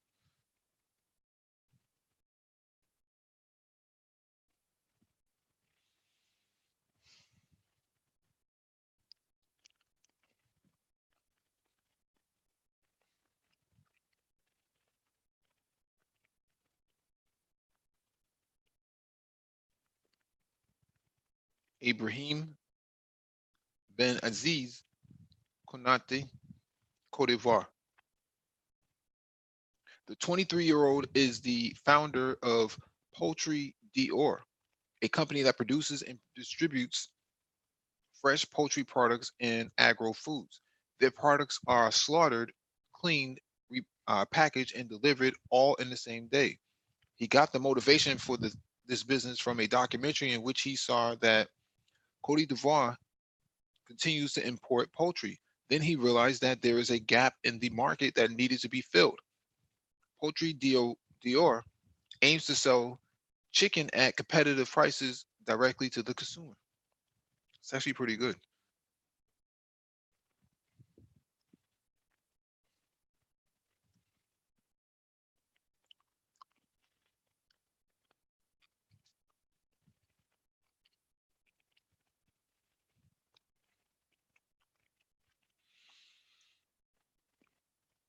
Zimbabwe Mihuro, Zimbabwe, Zimbabwe. Zimbabwe has been facing tough times with shortage of power, which has been having a toll on businesses and domestic consumers. Zimbabwe Mihuru, a 34-year-old entrepreneur, has since intervened to bring smiles to the people of Zimbabwe. He is the founder and managing director of Oxygen Energy, an independent power producer and renewable energy development company that specializes in utility scale power plants and commercial rooftop projects. In 2017, the African Development Bank, AFDB, managed Sustainable Energy Fund for Africa, CEFA, approved a $965,000 grant to Oxygen Energy to support the development of a 20 megawatt off-grid solar photovoltaic rooftop projects on buildings owned and managed by Zimbabwe's largest property investment managers. That is really good, man. I think that's really cool. 20 megawatts is not easy feat. Hey, Gabe, have a good one, man.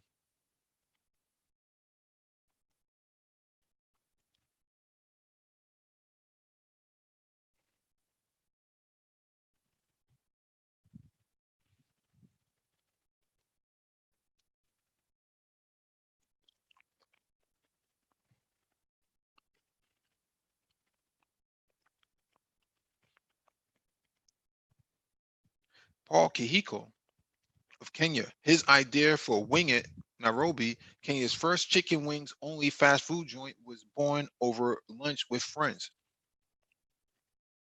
When the waiter came to the table with the menu, it had all of the usual items, burgers, chicken, everything. But everybody somehow decided to take chicken wings the whole table. So I thought, why not start something? Because it's a business I have been working very well in. I've seen working very well in Europe and the US. It's a huge industry. The 30-year-old said in an interview recently. Wing It has 2 restaurants in the Galleria and the Hub shopping malls in Kenya, capital Nairobi. The company, which has been successful despite competition from global fast food brands, offers chicken wings in 15 flavors, which Kahiko himself created by experimenting with different recipes. This is all interesting stuff, man. Can't say I see anything wrong with anything that they're doing.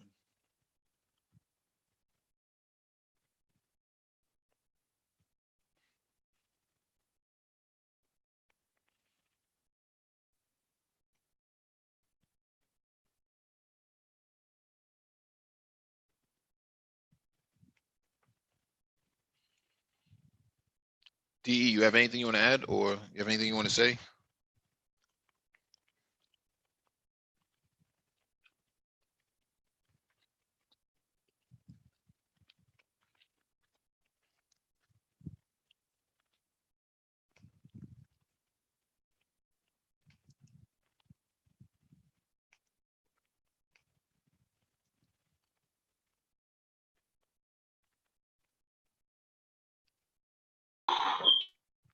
Good evening, everybody. Can you hear me, guys? Yeah, we can hear you. Yeah, I was here trying to trying to eat dinner, bro. So I was just listening in, All getting right, ready let me. to jump in after but that article shows the potential of Africa, and not only the potential, but what's actually taking place that we don't hear about. We hear about the things that degrade Africa. You don't hear about African entrepreneurs doing anything, and Mhm. these are people that are creating this business. They're looking at, oh man, this is a niche that I can get into, and they don't just sit back and complain about not being able to perform. Not being able to. They'll say, well, I don't have this money. One guy started a business, a small business, to get the money to go into the business that he really wanted to get into, and we don't see that um, often enough about Africa. Mhm. All right, let me get to this last article. All right, this one's from Fox News. John Stossel, the battle against poverty in Africa can be won in a surprising way. Why does most of Africa stay poor while other parts of the world prosper? People blame things such as climate, the history of colonialism, and racism. But I say Senegalese businesswoman Maguette Wade gives the right explanation. Too many rules. Once you hire someone, good luck getting rid of them for any reason, Wade complains. Her government must approve every firing. Then the tax code is so complicated, worth at least 2 or 3 truckloads of paper. Wade started a lip balm company. Some of her ingredients, some of her ingredients are not made in Senegal, so she imports them. To protect Senegalese manufacturers, the government makes imported ingredients expensive. Some some have a 70% import tariff on them, she said. President Trump now threatens similar taxes on imports from China. In Africa, people sometimes escape such taxes by paying bribes.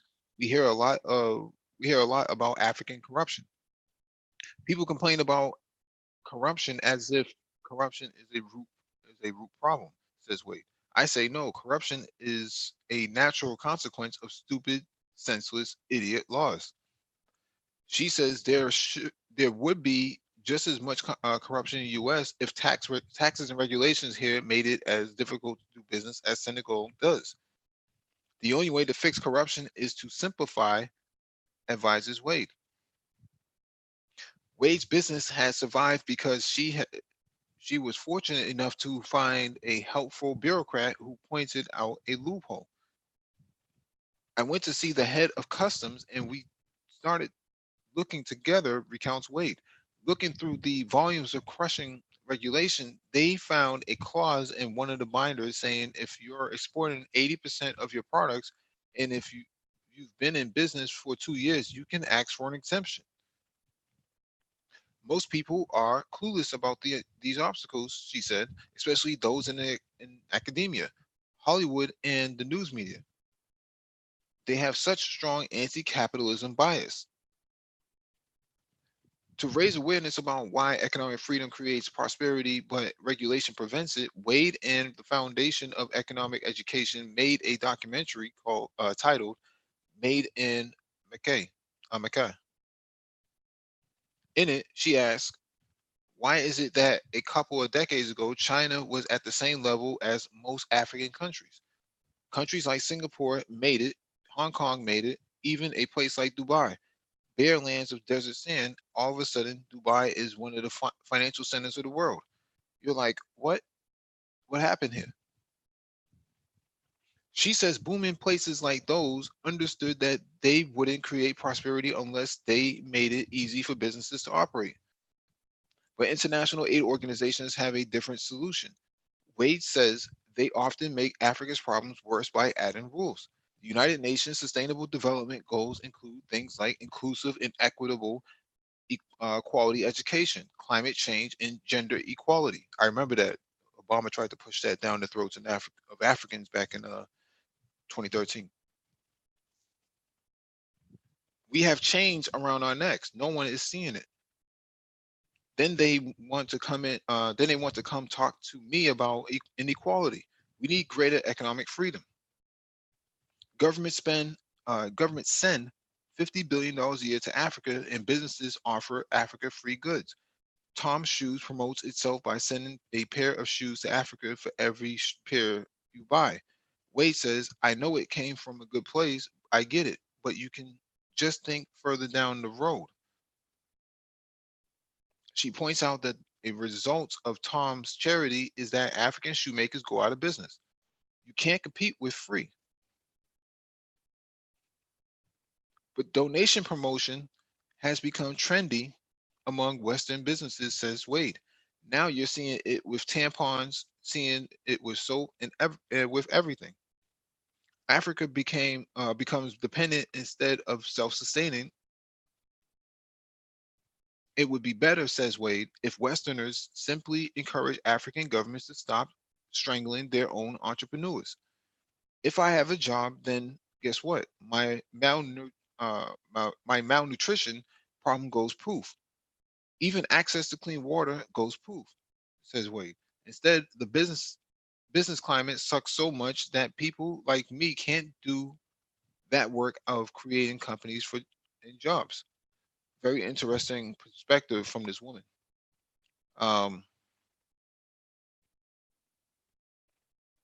Anything you want to add to that, DE Raptor?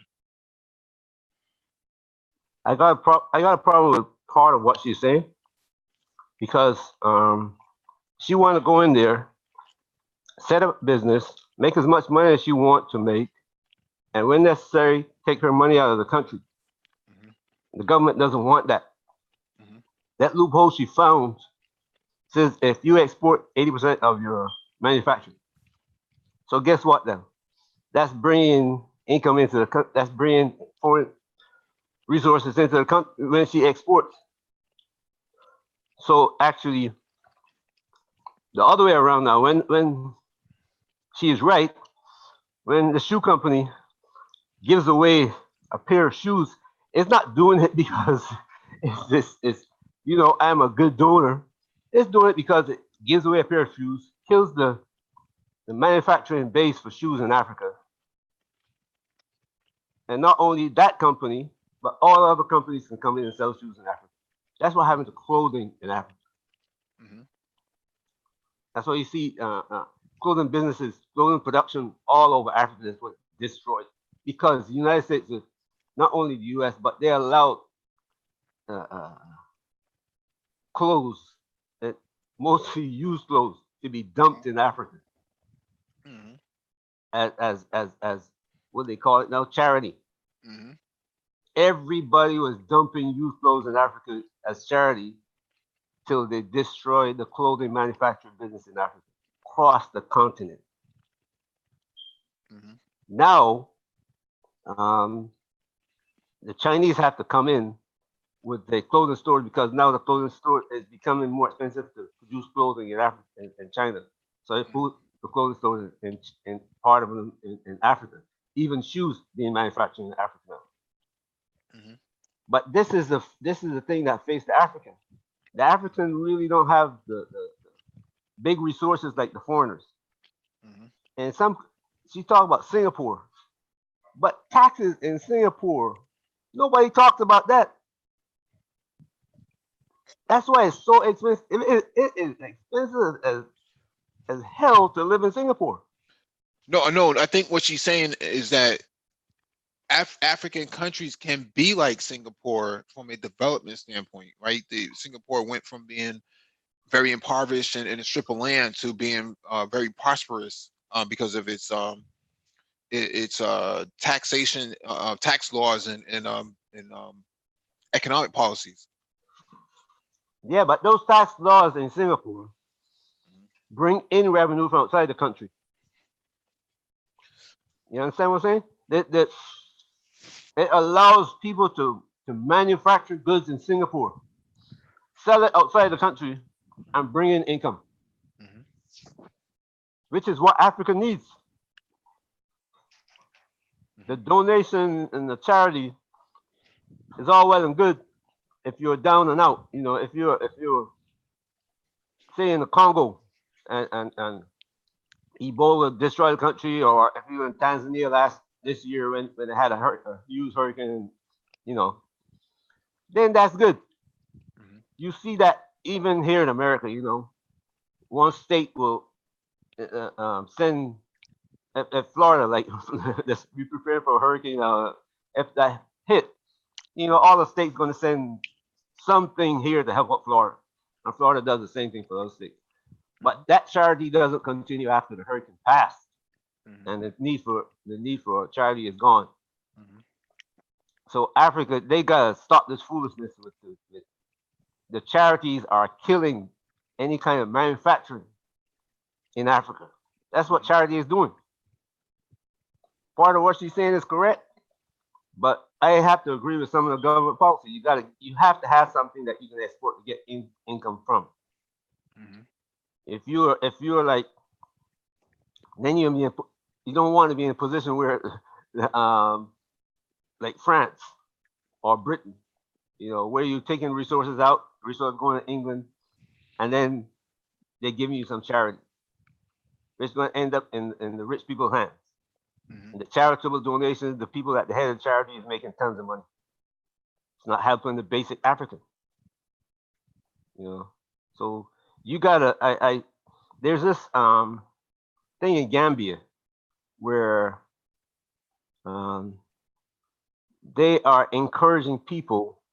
What they're doing is just digging the wells, and then farmers are coming in, farmers, and you should see every year they're expanding this thing like 10 to 15 hectares, Mhm. and these are all women doing it, and they're planting crops not only for the local market but export. So if the charity is going to let you, suppose they, like they said, drill a well. That's what the charity is doing. All they do is just drill a well, and then the Gambians are doing the rest for themselves. Mhm. So that's what they need in Africa. Yeah, it's more of a what do they call it? Social enterprise partnerships. So basically, someone else does the heavy lifting from the outside, but then the indigenous people on the ground will finish off the rest without being dependent upon the larger um the, the larger partner for that matter.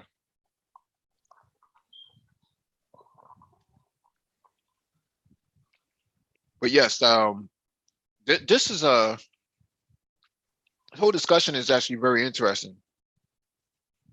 I mean, we didn't at least from the docket, we did not make it seem like it was a dream, right? I mean, because the title of tonight's hangout is it's not a dream, it's a reality. And reading off the article that set this off was the 9-year-old Nigerian boy who's writing code to create video games after his father said, he's tired of seeing you play video games. Why don't you go create one? That has to be the mindset going in to most these hashtags that are running around. Instead of waiting on uh, somebody else to do something for you, you should be out there doing it for yourself. And I don't really see those type of conversations happening right now.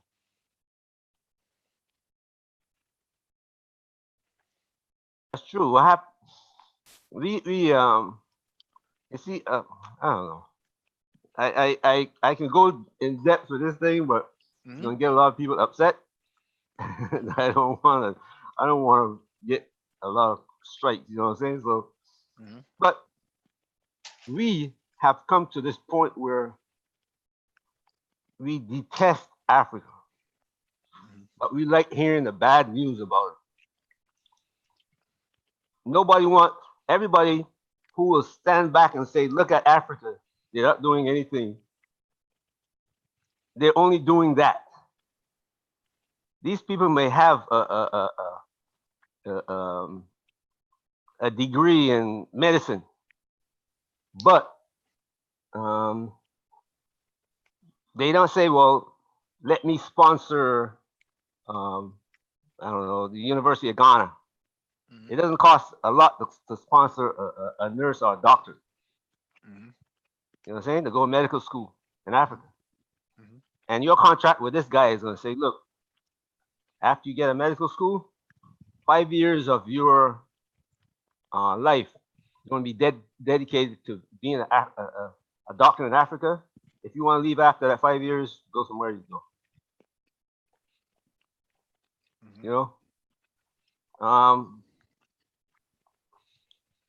like the 9-year-old that you're talking about, his father was involved in this. So you know what? I'm tired of seeing you playing video games. You're not doing anything else. Mhm. This is what you're going to do from now on. Mhm. And he led his son to create. Even in America, black people are not doing that. When I Mhm. say yes, you get one or two guys who want to see their children improve, but as a whole, we are not pushing our children. And I've been in Africa and I've seen this. Even poor people pushing their kids. They will sell the farm in Nigeria. They will sell the family farm, send this guy to school. And when he finishes school, say, you know what? Go to England, make money, and send back home. And that guy goes to England and he will not go back home until he builds his family houses and buys land for them. It's an embarrassment for you to go away and come back to the village empty-handed. Yep. We laugh at how Africans say, well, Africans abandon Africa. No, No, that's not you the could look case. at the remittances that Yes. go back to Africa and the Oh Caribbean, and you yes. can see how much money is being sent back on a Oh frequent basis. yes. These guys are building the villages that never used to have anything. You got families who are now living in a house. Before they were living in a mud hut. Mhm. After they educated that son, he goes off and he sends back money home to educate his brothers and sisters. Mhm. Build that house that the family needs and buy that farm that was sold to get him educated. Mhm. You know what I'm saying? So I hear people complain about Africans, they come to America. Oh yeah, they Mhm. do. They come to America, live 5 in a room, but their money's going back home. Mhm. I know I'm gonna catch hell for that, but Mhm. it's facts. I've been there. I've seen it myself personally. No, you can talk to Africans on the ground here. You can see what they're doing in terms of how they live and where the money is going. Oh Um, yeah.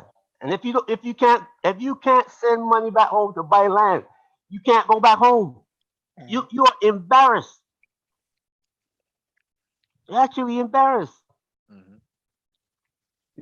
It's a shame because everybody be looking at you. Hey, okay, did this. What are you doing for the family? Mhm. You can't go home. Mhm. So we gotta look at Africa in a different point, different light. Things are happening, but the Mhm. things that we like, all the subject tonight about people doing things, and these are not people who went away to Europe and came back home with lots of money Mhm. or came from America. It would be nice if a lot of us did this, Mhm. you know, Mhm. but these are Africans doing it for themselves. So where are we getting this idea that Africans are not doing anything? Hello, John Well, Stossel. He's one of the people who always complain about Africa. I know about him. He's a news reporter in America. mhm. He's one of the people who always report the bad news about Africa. Mhm. Well, the original topic for this hangout for this live stream actually came from some conversations that happened the other day. Um, Basically, what they said was that Africa or Pan Africanism is a pipe dream and it's not real. And I'm showing them tonight that you have people from the continent who barely have electricity, barely have running water, are not old enough to even vote here or even buy alcohol, and they are running circles around you. The only thing that's stopping them is an opportunity to actually create, something even more bigger than what they're already doing. Once they get access to full, first world industrialization, it's over for you. Not only that, but watch as the African Union come together and cross-border trade is open up, liberated further. What you're gonna see is this guy who's got a business in Nigeria, he's gonna go anywhere in Africa now. Mhm. And you talk about McDonald's building restaurants everywhere. Mhm. He's gonna have a business in every profitable every place that he can make a profit. He's gonna be there. Guess Franchise. what he's doing when he opened that business? Other people are gonna start out in his business. They're gonna leave there and go out and build their own business Mhm. because they're gonna see the door is open for me here. Hey, there's only one business here doing this. Shoot, hey, Ghana's got 30 million people. Mhm. You know, um, Tanzania's got another, so many millions. South Africa's got. Why don't I go there and start this? Mhm. So now you're creating businesses everywhere. You're now bringing other people into the market. You're employing people, and it's just a multiple effect. Mhm. And that's how America grew. Every nation has that foundation. Mhm.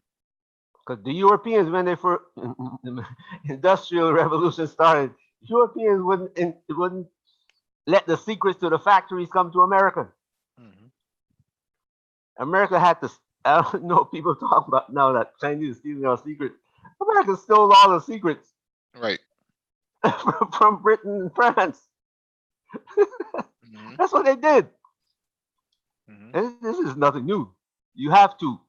Japan took the our fused radios and made it something you can put on your hip and The you can Walkman. run. And then from that came the CD. And then here comes our famous Apple has made something even smaller. You can iPod. put it on your arm. These things, this is the technology. It goes from place to place, Mhm. and people come up with different ideas how to change it, make it better, smaller, more adaptable. You know, that's how things work. And now it's coming to Africa. It's now Africa's turn.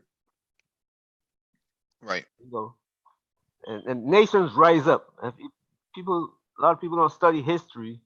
You can't have every nation on the planet as a superpower. Right. One nation is going to be stronger than the other at any given point in time. That's the way it is, and it usually moves from east to west. Mhm. There are going to people who are going to say, "Well, what I'm saying is wrong now," but it has gone around east to west a few times. This 6,000 years that you hear about in your Bible is a bunch of malarkey, you know. Yeah. And when it Yeah. reaches a point where it's self-destructive, it goes into self-destruction. I don't know if you've seen what's happening in America. A heat wave just come across in America. Mhm. Plus, this war with China is real war. People don't believe economics is war, but it's destroying the foundations of the great nation of America. Mhm. They were at one a few years ago. You said we're the only superpower on the planet. Guess what? 10 years later, 10 years down the road, the whole foundation of America is being shaken, and it's not just by China, Mother Nature. Mhm. So it always goes on. If you see, people look at the Aztecs, they're trying to figure out what happened to this great nation that almost overnight it just disappeared. No war, and nobody fought a war against it. It just disappeared. You think Mhm. it can't happen to America? It's like the collapse of the Berlin Wall. One Yep. day One. One day they woke up in the morning and their country was gone. Yep. Not that for the people living in that country, it's not good. When Rome fell, I mean, the German hordes just rushed into Rome and chopped it up. Mhm. You know, Mhm. so it wasn't good for the Romans. But guess what? Out of that, Europe started, advancing. Then you got the Muslims moved into Spain with their technology and built Europe. Just like how China is moving into Africa now, the Muslims moved into Europe and gave Europe what it used, the foundation for the Industrial Revolution. All the education, the learning, the schools, everything was built by the Muslims and copied throughout Europe. Even the buildings.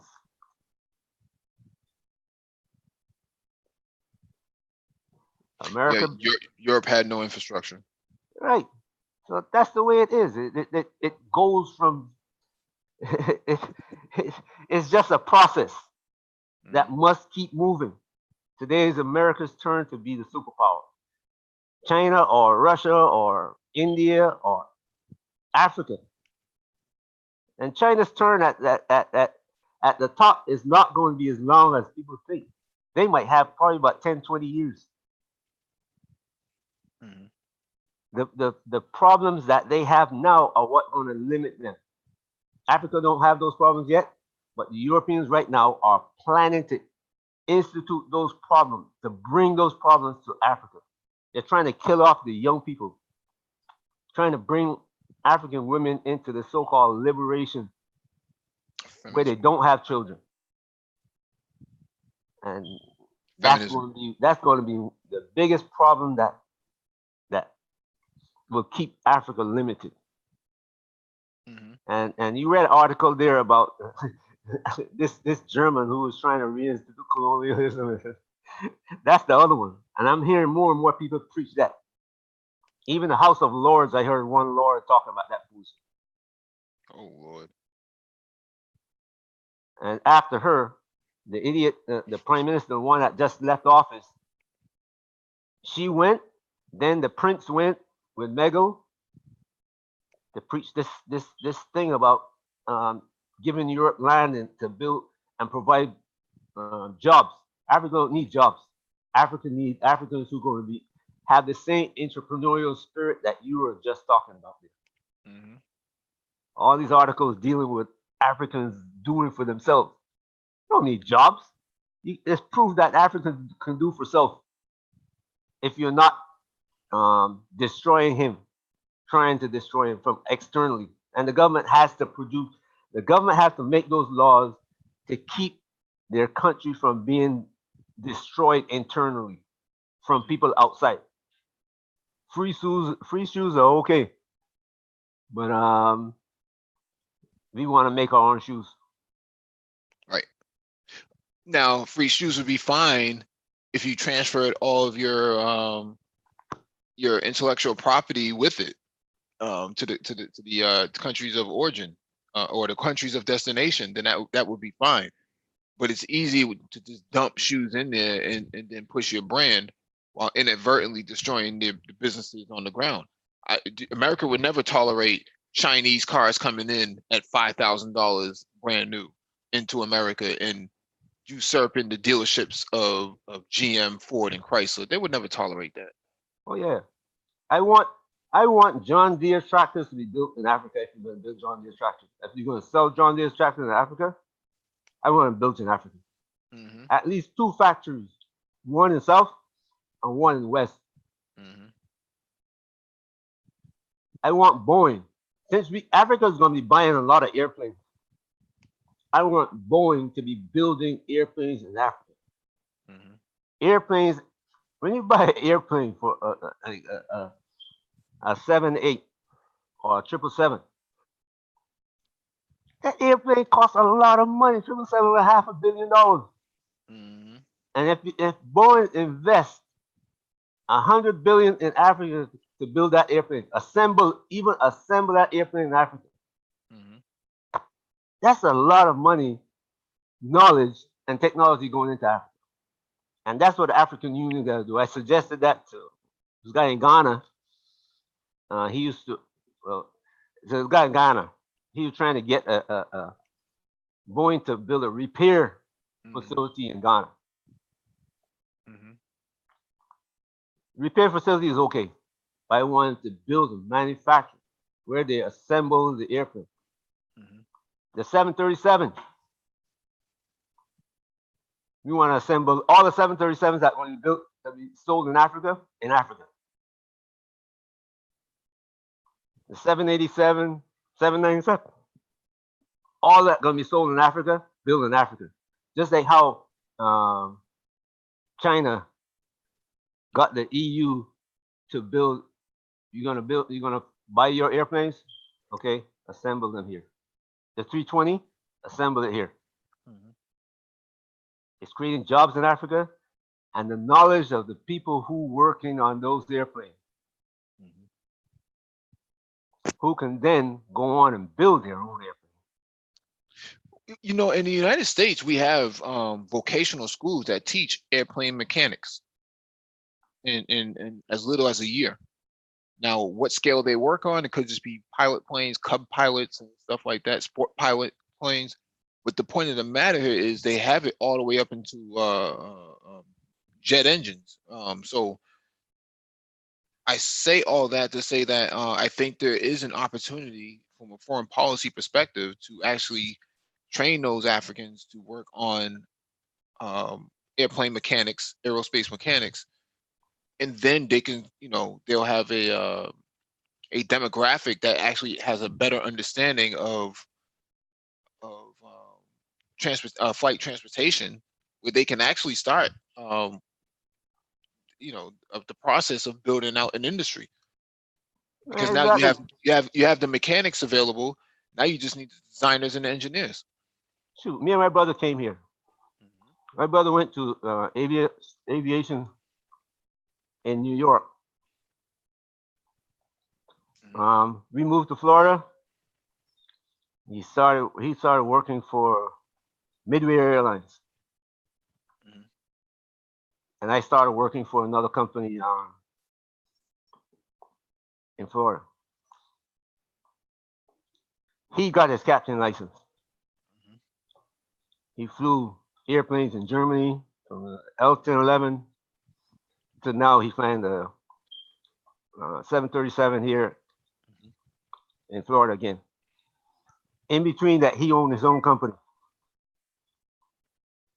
with airplanes that he owned, flying people back and forth from the Bahamas, go down to the Bahamas, pick up people to come up to the US and go shopping. He would shop for people and take the groceries down. He can fly from anywhere in Miami, pretty much throughout the Caribbean. His son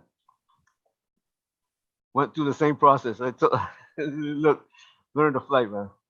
My son, so learn to fly. And with his company, they learned to fly. So you see how it started out with us as the foundation, and then children expanding. And that's what you got to do. It's going to happen. It's going to happen in Africa. The people who here complaining about Africa better watch these things.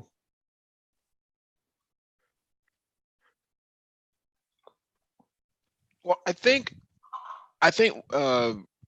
outside of aerial transportation, flight transportation, you also have the issue of lack of high-speed bullet trains. I should be able to go from South Africa up to Tanzania in 6 hours by a bullet train. I see. Look, I saw a map the other day when I was in Taiwan. This was about a week ago, and it showed the same process the way you talk about the bullet train, going north from South Africa all the way up to Ethiopia, west from Ethiopia all the way to Senegal, Then west again from I think is Tanzania all the way across to West Africa too. And there's about 3 or 4 um, train lines on the planning in the planning stages, Hmm. crisscrossing the continent north to south and east to west. No, no, there are 5 actually, 5. And then you got connections going across country. All this got started because of raw materials. They want to get raw materials, Belt Road, Hmm. across the continent. Hmm. And I was seeing people saying, you know what? People in Africa are beginning to see these trains and they're saying, you know what? It used to take me 12, 14, one day, 24 hours to get from this part of Tanzania to the next part. Today I can do it in 4 hours, 6 hours, 8 hours. They're saying, we want a bullet train.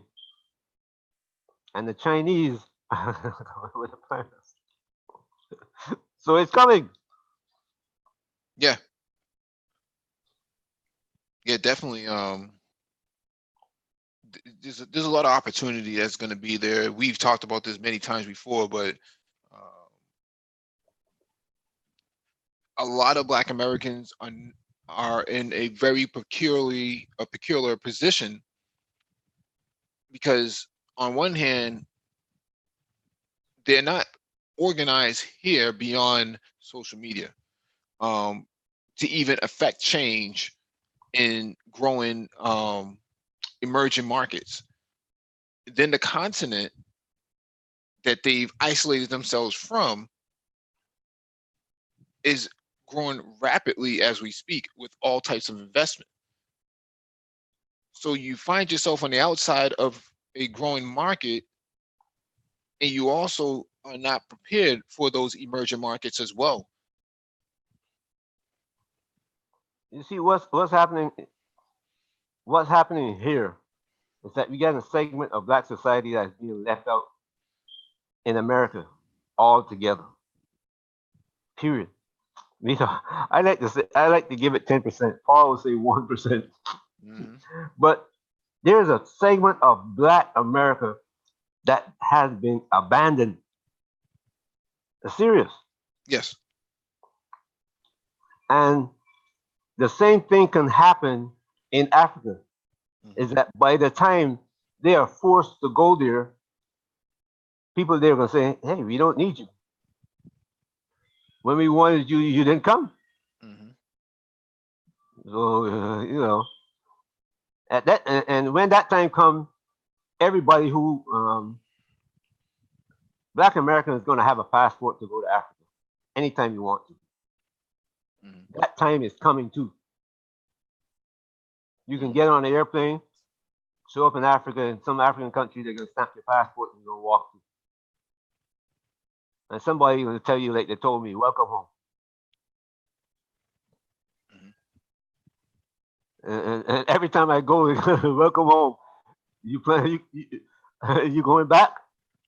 And when I say when I like I go to Gambia, Mhm. when I'm leaving, most of the guys who know me going back and forth say, "When are you coming back? Why are you going home this time?" So that's the kind of attitude that you're gonna get, Mhm. that I get. But when you wait until the continent is built up and you don't have either the resources or the knowledge to go bring something there, what are you going to do? Mhm. You're going to be in the same position that you are in here. Then you don't even know the culture, you don't know the language, or anything. You're going to be lost. Like if you go off your block, if you go off the block, you don't want to go off the block. Right. You don't want to go off the block for 15 for so, say you graduate. You're 35 years old, never been off the block except the high school or go downtown to your friends to uptown Manhattan Mhm. to buy some shoes. Mhm. Now your friends, everybody gone to Africa, Mhm. and you're the one that's left, and the economics here is forcing you to consider that. When you're in that position, you're in a bad position because you go in some place that you can't survive because you can't survive in America. America is the easiest place for you to survive, and if you can't survive here, you can never survive anywhere else. Well, we read an article earlier before you came on. One of these brothers from Chicago got pulled over by the police, and he the experience was so traumatic for him. He took $30,000 of his money and moved him and his wife over to Ghana, and has been there since 2009. Hello, forced by the economic circumstances, the well, the social circumstances that in his case. Mhm. Right. People don't hear those stories. They're people that you can't survive there. You don't have welfare. Mhm. Yeah, it's a farce to say that. This guy is over there doing it right now. In fact, he works for the University of Ghana.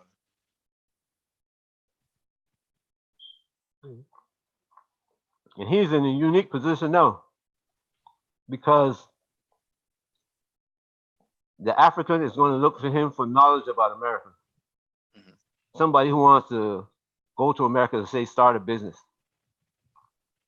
He's got family in America, friends in America, places that he used to work. So say you go talk to this person. You want to go to school in America? I went to this school.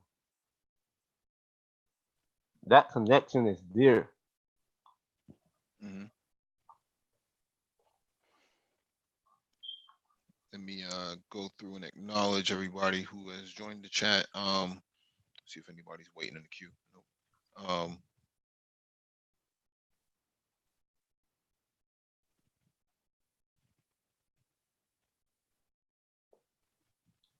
Ray Alexandra, Jim Denson, Earl Owens, Andy. Let's see who else is in here. Raining Woman. Good evening to you. David Smith. Ray Alexandra. Anti-Gravity. What's going on? Joe Black. Mike Rizzi.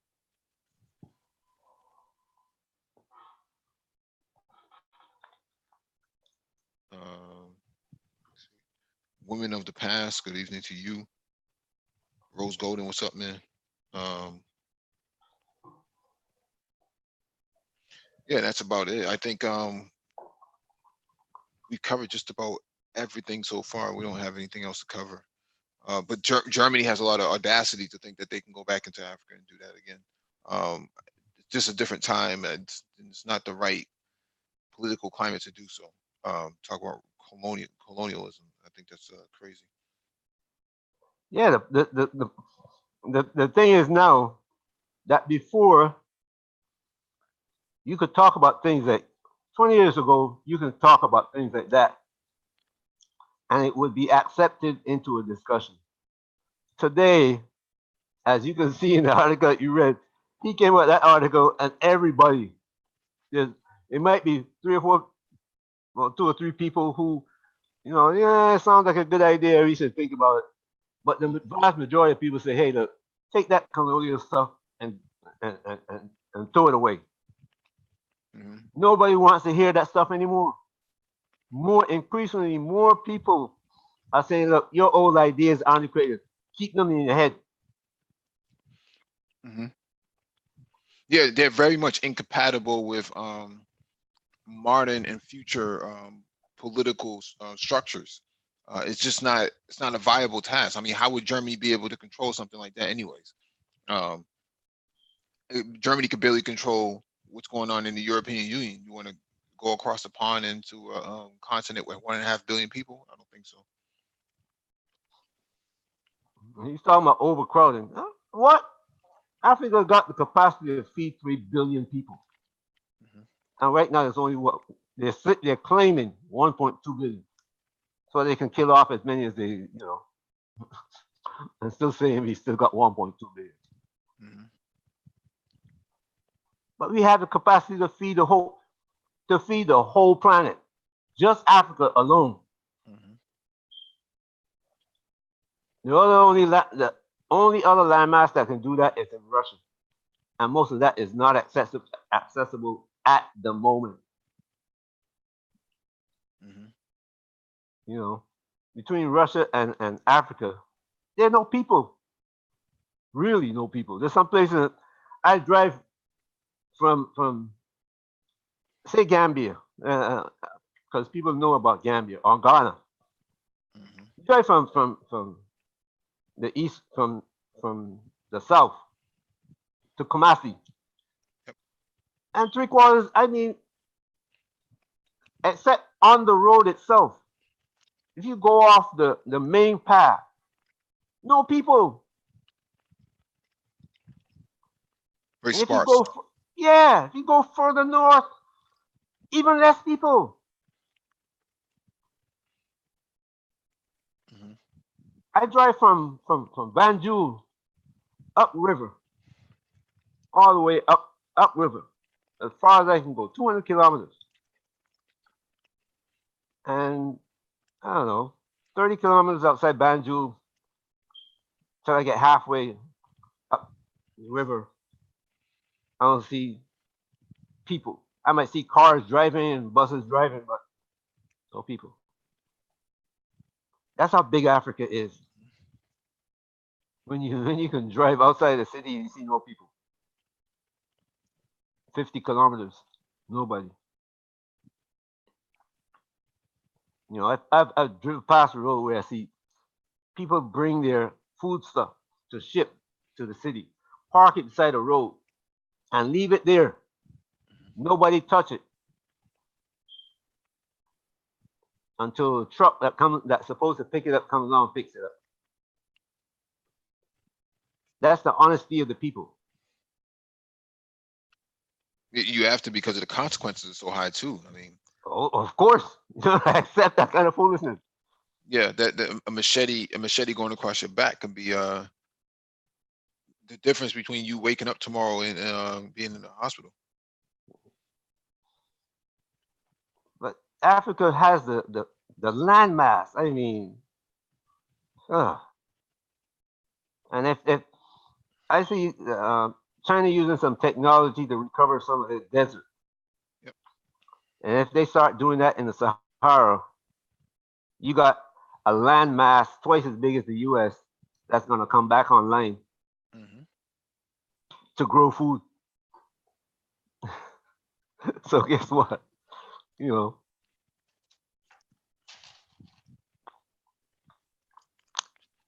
all of that's coming, and people younger than me are going to see it, and they'll say, "Wow." If they were on the Black Brain Trust, they can remember that we talk about that. We talk about that in the Black Brain Trust. Saying all of this is going to happen. Be at the forefront. Just like how you see the young African kids now are growing up, not only going to college, but they're starting early to be entrepreneurs, Mhm. building their own businesses. They started early. I saw an article with a guy who started building tractors. He got a scholarship to go to England because some Englishman saw him and recognized, hey, this guy has ability. If he can get in the university, ain't he gonna stay in England and he's gonna work for us. 2 years after he got there, he said, you know what, I had enough of this. I'm going back home. Mhm. Now he's building tractors in Nigeria. If the government backs him, they're not gonna need John Deere tractors. Yeah. And when Africa opens up, guess what? His tractors are gonna be sold all over Africa. Mhm. That's what's happening.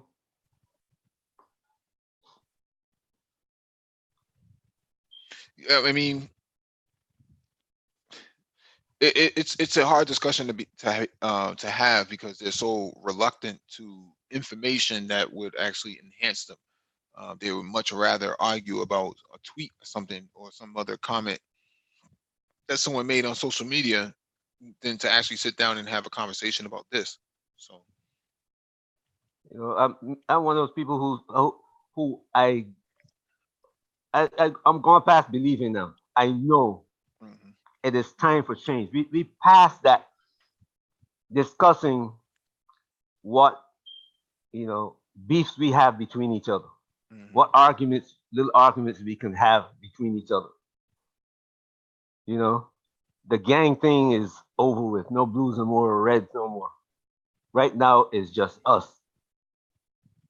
And if we don't realize that it's just us, I mean, what's going to happen? You know, we I don't get I all the I mean, I used to listen to a lot of YouTube, and now unless you got something really valuable to talk about how we get out this economic system, I don't want to talk about women no more. The women know what they're doing. It's us men who didn't know, but now we are learning. Now is we're teaching our sons. So now we got to go past that. Say, you know what? Leave them alone. Let them do what the hell they want to do. If they come back, they come back. But if they come back, here are the rules that you got to follow. Come through the door. When you come through this door, you take off your shoes and you sit down. Listen, mhm. we're not arguing with you anymore. We don't even want to hear what you have to say anymore. You left, and when you left, you decided that you want to go listen to somebody else and treat us the way they want us to treat us. Now we changed the whole dynamic is now changed. So now you coming back to learn.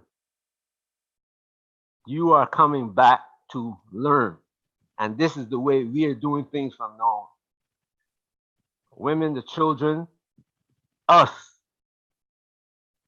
you know, we have to set up this program for ourselves. So I'm finished arguing with that. I'm finished supporting people who got, this do black women do this, do black men do this. Forget that foolishness. If it's Yeah, going to bring some change, if it's talking about the economic situation, what changes we are making socially, what are we doing so that tomorrow, when things go fall through, when the ground open up, somebody who's got a ladder long enough that you can reach from one side to the other, or can build a bridge. That's the guy I want to talk to. The guy who can write some code so I can improve my business. mhm, That's the guy I want to talk to. The guy who can fix my diesel bus so that I can drive it from Dar es Salaam to Nairobi. mhm. Passengers. That's the guy I want to talk to. The guy who's going to build the airplane that I'm going to fly on. That's the guy I want to talk to. This is the people who I'm interested in meeting so that we might not have the money to build it today. But 10 years from now, we're going to be building our own trains, our own planes, our own cars, everything that we need, we're going to be building. And I don't want to have a Caucasian partner or a Chinese partner.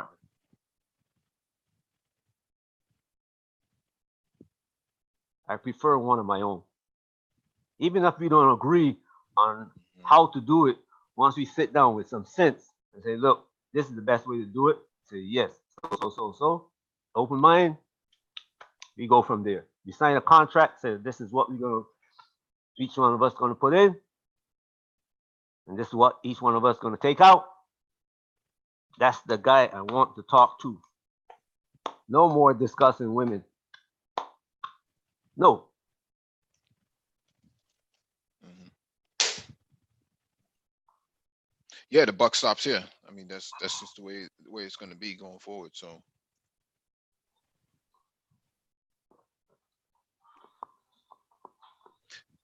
all right, I think we're done, man. We'll maybe back tomorrow. I haven't heard from Complex.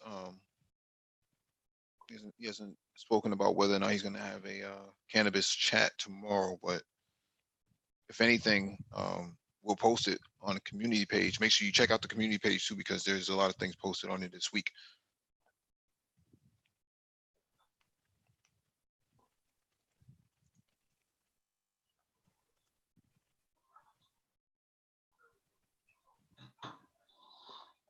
Okay. All It right, was shalom. nice. All right, man. Good to talk to you. Nice articles tonight. Good to have the. Thanks for all the people in the chat. Enjoy you being here. All right, shalom.